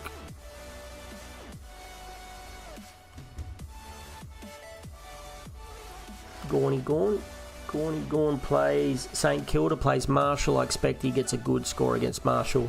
I know I tell you guys I don't pay too much attention to this, but he got 180 points last time he played. If that was against Marshall, that's a pretty good sign. The Neil's favourite. I'd definitely be going Neil over Zorko, just because the amount of time the ball might be in the back line. You've got Brisbane have a very good midfield. Both don't have a ruck. Like, you guys don't have a ruck and Brisbane don't have a ruck, so that's pretty much going to be even. Like, Brisbane is probably running Darcy Fort, are they, as their ruck? Darcy Forts are not great, and you guys have got Todd Goldstein, so a young ruck that's not that seasoned, and an old guy who's, you're right. Goldstein might score all right this week if you happen to were crazy enough to board him in a few times. Tagging Newell is, few Dunkley, Ashcroft, McCluggage will do the damage. That's it. I mean, they still might try, but it's probably not going to win you the game. So maybe they just give up on that and try to play a straight game. But yeah, I also think both either Neil or Dunkley are both reasonable choices. I mean, even McCluggage, they're all, for a vice captain, they're all sneaky vice captain choices. I think if you've got Gawn, you've got to lock in a captain. But if you don't have Gawn, let's have a look for people out there, they don't have Gawn. Who can they get as their captain? So let's go down a little bit. If you had Gold Coast and Freo the game after, I guess you could try to get Andy Brayshaw as captain. It's away from home though, over there in the morning on the Gold Coast, so probably not dewy or anything, could be alright. GWS, would I be trying anybody at GWS as my captain? Probably no. Richmond, probably no. Sydney, probably no. Adelaide against Sydney.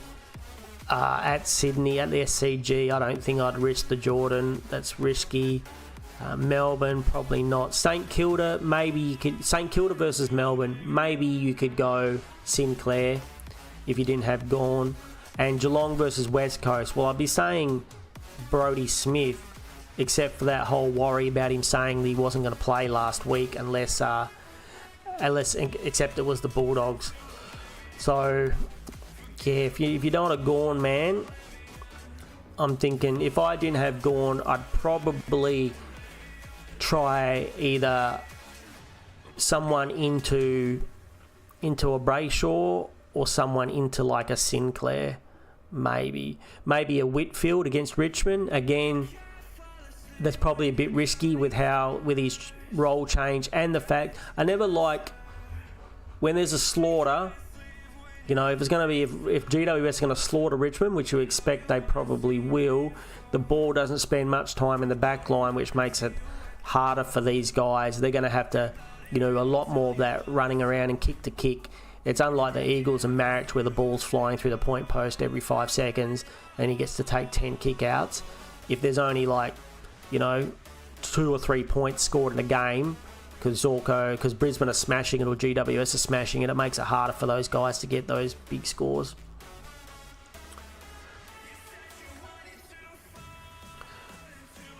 That would be my thoughts, I think, on the vice captain. I think, who are you thinking of, Paris? Have you got an inkling of what you're going to do, buddy?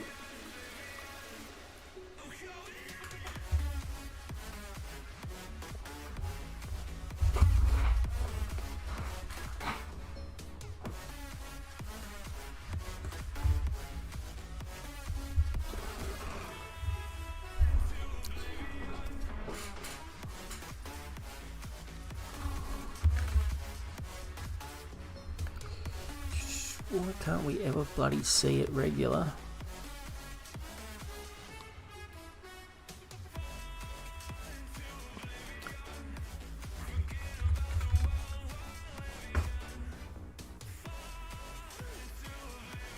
Hill, Bayside, Spuds. Why can I search for you and not for Rio? That's we spent all that time trying to search for Rio and it wouldn't come up. Add rivalry. We did yours work straight away. Sorry about that, Rio. We tried forever. We did try, Paul, to do it, and it didn't work for us. Rank 29. Yeah, yours came up straight away. I just put it in, and it came up. Rio, we looked and we couldn't do it. Rio's too far back in rank. It's not very nice. I don't know why. Why? I swear, maybe it's old man Seano. Blame old man Seano. Look, IT's not my thing. I'm probably better than most people my age, but it's still not my thing. Let's have a look, buddy. Oh, you still got the old train as well, eh? The old train. Horn Francis. Zeret. Dunks. So with your particular team, I'd probably go a sneaky vice captain on Neil. To be honest, if I was you, into Gawn. Neil into Gawn, I think. Don't you worry, I've been there before too, Paul. I've been down to 20,000 rank many occasions. Last year, I had a shocker last year. And actually last year was okay. The year before was an absolute disaster. VC Neil into Gawn. I don't think you can go past Gawn. They're just your backup. You know, it's very unlikely. I mean, if you had to go on Gawn, your captain, every single week, no vice captains, you would have got punished these 2 weeks. Basically 2 weeks in the entire season that you wouldn't have been happy. Every other single week, if you had to go on Gawn captain, you would have been happy. And I don't think there's any other players you can say that for. Even Sherry had 4 weeks of average scores. So I think he's the safest. You know, nothing's ever guaranteed in this world, but I'm pretty sure he is the safest captain pick. And when Sherry plays, the vice captain into captain, if you've got them both, is the safest captain every week. You know, the safest captain picks every week. Rob, he's going to Harvey Weinstein. He's going to Diddy him. He's going to visit a Diddy party. Yeah, it's pretty... I assume for someone that has Marshall in my team the same as you, I'm not looking forward to another 50 from Marshall, but I wouldn't be surprised if that's exactly what happens, because Marshall loves to chop on the points with the hit outs, and he's not going to get a lot of hit outs. And around the ground, Gawn, I know Gawn's the old man, but Gawn still might get down to forward and kick a goal or two on him as well. So, what did you say your trades were this week, mate, that you were thinking of? You're thinking about going early on Clark for trainer? Trying to go back through the chat.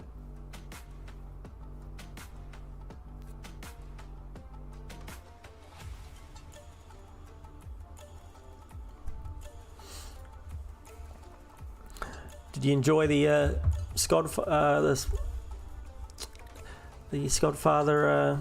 stream last night? I always like those boys. They're super funny.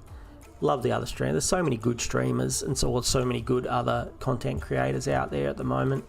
Really like the centre bounce guys. Really like all the swordplay crew. I think the Skodfather is hilarious. I want to know where he gets his Marlon Brando thingo and how he does that. I think that's awesome. He takes a lot of time on his videos and his intros and things, which I think is nice as well. Get Johnson & Johnson out. Yeah, he's going to need some tissues. Have the box of tissues on the sidelines for him. So yeah, you said, I think I'm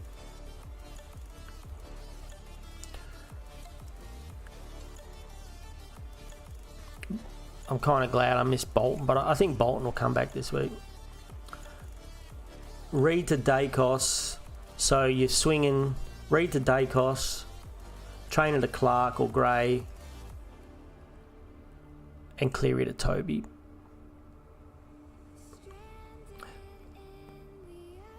Toby, Ashcroft there. I mean, your forward line would look really nice like that. I don't mind it in your position. Like I said, I don't think there's a real need to go too crazy in the buy rounds. Not because I'm not saying don't get your team to full premium, just because I'm saying if you wanted to wait on somebody, like if you were unsure about the Toby thing and you wanted to wait to see if you could afford somebody better, I don't think it's a tragedy to do that, just because the scores, the round 18 scores, unless you have an absolute disaster, you're not going to drop much down. You may drop places, but you're not going to drop too many places. I mean, that's the thing with buys. Buys are going to be very... Your position will fluctuate a lot. Don't panic if you drop 5, 10, 15, 20 places one week, because it's just going to mean that, you know, the players on those ones ahead of you just happen to have more primos on that round than you, and more than likely, that means in a round or two after that, you're going to have more primos than them. So don't destroy your team just trying to get, you know, randoms in there. If as long as you got 19 to 20 players on each round, ride it out. Do what best you can to get, you know, do the best you can to get the players in after their buys, and then that way you might creep up. By the end of the buys, you'll get those points back, and coming out of the buys, you've got a really good team to make a real shot for that first place. You still got him in your team. I don't know. You've held him this long. Maybe you just hold him. Like I said, if we weren't in the buys, I'd be very tempted to get rid of him. He's got a big break even. But, you know, if trades are going to be a bit tight, just put him on the bench. This week you're going to have 1, 2, 3, 4, 3. 1, 2, 3. Before you do trades, 1, 2, 3, 4, 5, 6, 7, 8, 9, 10, maybe 11 if you play something, 12, 13, 14, 15, 16, 17. I mean, potentially 18. You could potentially get 19 by putting Wicks instead of Daniel up there. 20. So even if Bailey Smith doesn't play, that makes 19. You've got 19 this week. Now, if you're doing the day costs, that makes 20. And the Zach Reader Campbell, so that stays the same. So potentially you'd have 20. And Cleary if he's named. If Cleary's not named, then I like it more. If Cleary's not named, I like it more. If Cleary's named, I think maybe you just ride the Cleary train. He might go up in money. You know, you never know. He might go up on money. Toby Green's not going anywhere. He'll still be there next week. He's not... What's his break even? He's not going anywhere.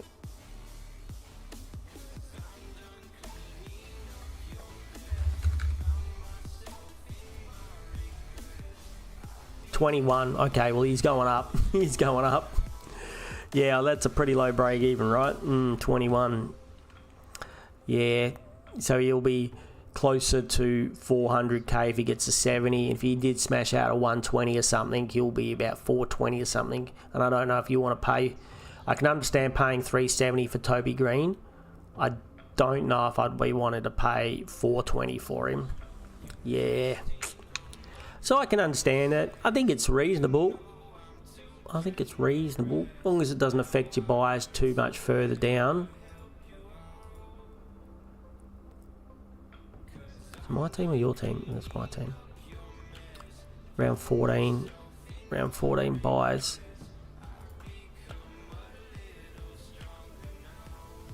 You are getting in Dacos, who's going to have a round 14 buy.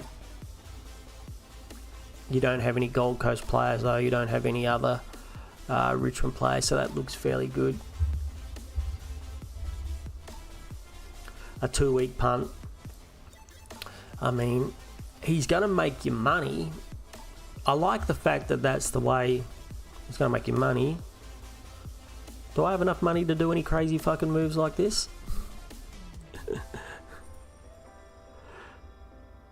$132k.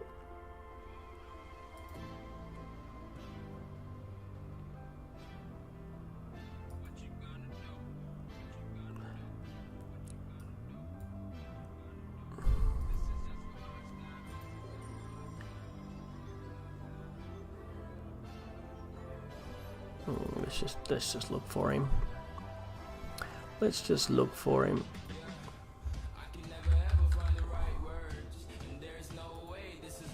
Oh Jesus, I could afford to do it as well. Ooh. Why are you trying to talk me into doing stuff like this, Paris? Why are you trying to talk me into doing crazy shit like this?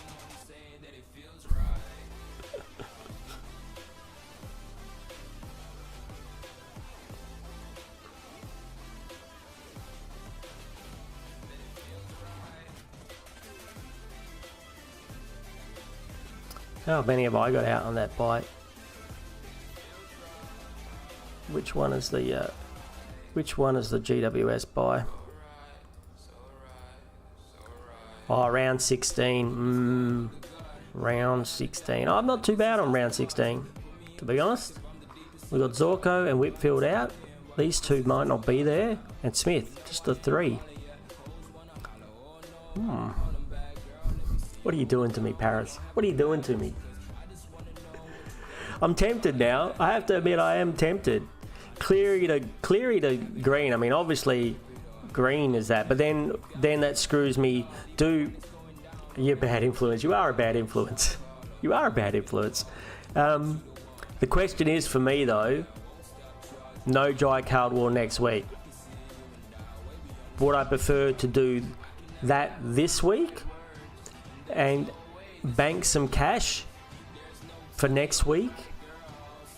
I mean, it actually seems, you know what? It kind of seems like the smarter thing to do for me, Paris. For me to do it, and then next week not get Jai Caldwell, to potentially go down and be able to go down the rookie and be able to afford someone a better midfielder, you know, a better someone who's going to be, you know, more expensive and better. And I'm getting a rookie off my field because I'm actually playing Cleary on the field. I'm going to look into it. You might have taught me into it, buddy. And worst case scenario, he goes up some money. He goes up a bit and you can flog him off for a sideways trade, which none of us really want to do.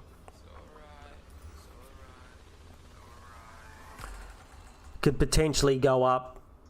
If he does shit the bed and he gets 270s, he goes up 30k. But if he gets 100, he goes up 35. And they reckon even if he only gets a 70 and a 70, his break even will still be 38. Did he have? Because he's got that 127 there. So, and then they reckon he'll drop. But if he can just stay, I mean, these line of scores though are scary, right? 30, 50, 50, 50, 70. I mean, potentially you can get a rookie that gets those scores. Why is his scores so shit here? Why are his scores so shit? Should we have a look at DFS? Let's have a look. Let's do the math. He's not a keeper at all. So, and that's my problem, I guess. I need keepers. I need keepers. But for me, he might be a keeper. He might just be someone that I can have in my D6 position, which is the equivalent of the flex for me. For me, if I got him, he'd be like a rookie. He'd be the one rookie left on the field, 300k rookie, which is also, is he more reliable than Sam Doherty? I'm looking at Sam Doherty around the same price. We know he's going to play every week. That's a nice start. So what the hell happened here? So did he get some CB? So last week he had 56 centre bounce attendances. Week before he had 48. Week before that he had 79% and he only got a 73. Goals, 3 goals to get his 131 goal, 1. So let's all look at all these shit scores. He even scored 2 goals here, but he only got 54, 15 possessions, 18, about 13 to about 18 seems his normal possession count. Other games he's got a lot. Yeah, he's got like 17. How many CBAs here? Only 13. I kicked 5 goals. That's why. 3 goals, 3 goals, 2 goals. He really likes the big scores when he kicks the goals. When he kicks 3 or more, he gets a big score. It's kind of tricky to kick 3 or more goals though, right? Yeah, it's kind of tricky to kick 3 or more goals.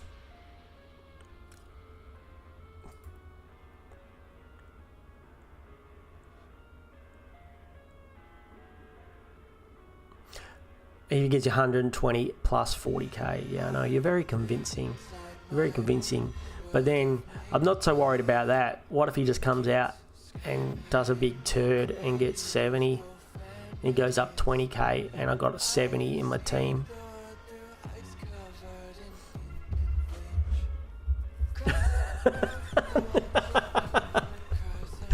if he gets a 60 against the Tigers, you'll donate $100 to the Seano fund. Can I put it in the Baton fund? Yeah, it's. I mean, I think you're probably right. Is that who he plays this week? He plays the Tigers this week. Yeah, he could destroy them. Then Port, then Brisbane.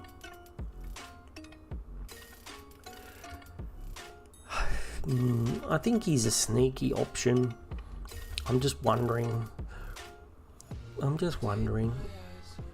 He'll put 3.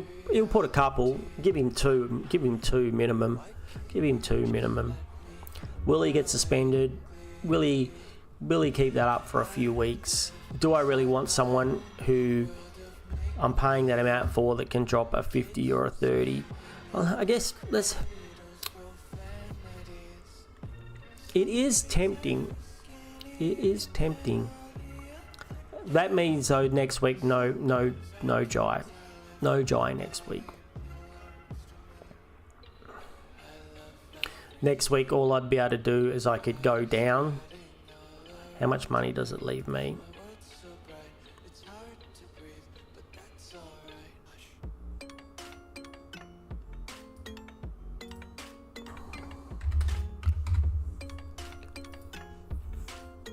Leaves me 10k. Then if I trade, who was I thinking out next week? Oh, so that's for Cleary. That's who I plan to trade for next week. So then the only options are if I went Huswaite, 169. I'm only going to make about 4. I'll only have 50k. There'll be no upgrades next week. That would be the upgrade this week and this week only. I think with my trade situation, if I was going for overall rank, I think it'd be a very good call. Considering I'm not, and I only want to win my league, I know I'm gonna win my match. Well, I shouldn't say that. That's a bit rude to say I know I'm gonna win my match this week, but the poor guy who I'm up against is absolutely devastated. He's got like a big gap of no players where I've got players. And even though he'll have some coming on, he'll have Erasmus could probably score him something. Dudley can probably score him something. Laylor's out. Lindsay will come on and score him something. And yeah. So he'll have how many more come back from this? 1, 2, 3. No, 2. Potentially 3.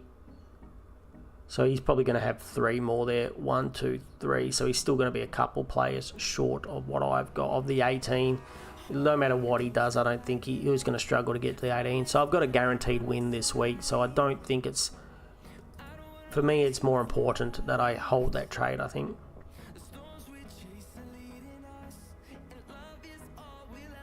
You have no Whitfield and no Tom Green. I got Whitfield, which that might really help you in the run home. Whatever you do, don't get Whitfield. That might really help you in the run home if Whitfield's position changes. So this could be... I can see a lot of disasters happening in a lot of our team's crew. Like, Sheasel position changes, he gets a 70 or an 80, or let's say we'll give him an 80 or a 90 every week. We'd be happy with that. But if he pops out the occasional 70, we're going to be 63 or 70, we're going to be unhappy. Whitfield goes, more midfield, he gets an 80 each week. These are players that people like me are not going to be able to get rid of. We're just going to have to cop whatever he gets, which is the same thing like I kind of think you get marriage. You're going to have to cop whatever he gets and going to have to live with it. And if that's going to be 60s every week, well, we might just have to take those 60s every week and pray that they're enough to get us through, because we just don't have the trades. We don't have the cash gen and we don't have the trades. So, as juicy as that sounds, I think for me the better idea is not to do the Tom Green. Go one of a Lindsay or an Ashcroft up to a proper primo, a 500k primo, somebody who he's going to have a higher floor, I can guarantee he's going to get me you know, decent scores every week. So even though you almost talked me into it, Paris, you almost talked me into it. And yeah, so we won't go there. I like it almost more than my doc pick though for next week. Not that we still aren't sneakily thinking about that, the doc pick, but I don't know if Doc's going to score 120s or 130s, but if he plays that back roll, he'll be more consistent, but he won't have as high floor. I think we might call it for the day, crew. What's the time? 11 o'clock. I've got to go sort out this work issue. So, Barry, thanks for hanging out. Thanks for hanging out, Paris. Paul, sorry it took me so bloody long to get your team up, but we're at the rivalry now. I don't know why it didn't work for me. We'll just blame old man Seano IT Steels. And yeah, so I hope everyone has an awesome day. Good luck. Keep an eye out for those team sheets. Yeah, if he scores 120, I will be thinking of you. I'll even might have a sneaky look at your team tomorrow or Saturday and see if you got him in or not. But I will. I think at the long run I won't regret it. I'll probably regret it this week, but I think it's a nice potty pick for someone in your position. I think it's pretty good. I think it can only help you, and considering it's getting a rookie off the field, it can't hurt you that bad. It can help you, but it can't hurt you in score wise. It can only hurt you in the way of having to do another trade wise. But you know, it could help you gain a few spots. Whether it be this week or over the next couple of weeks. So, you know, it could be the way to go. Anyway, thanks Paris, thanks Paul, thanks everyone watching. Don't forget to hit that like and subscribe, and leave a comment down below if you would like to. That would be awesome, and hopefully I'll talk to you all again very soon when I do my trade video. My review video will be the next video, which will come out either on Sunday night or Monday. So I'll talk to you all then. Have an awesome weekend, and I'll see you then.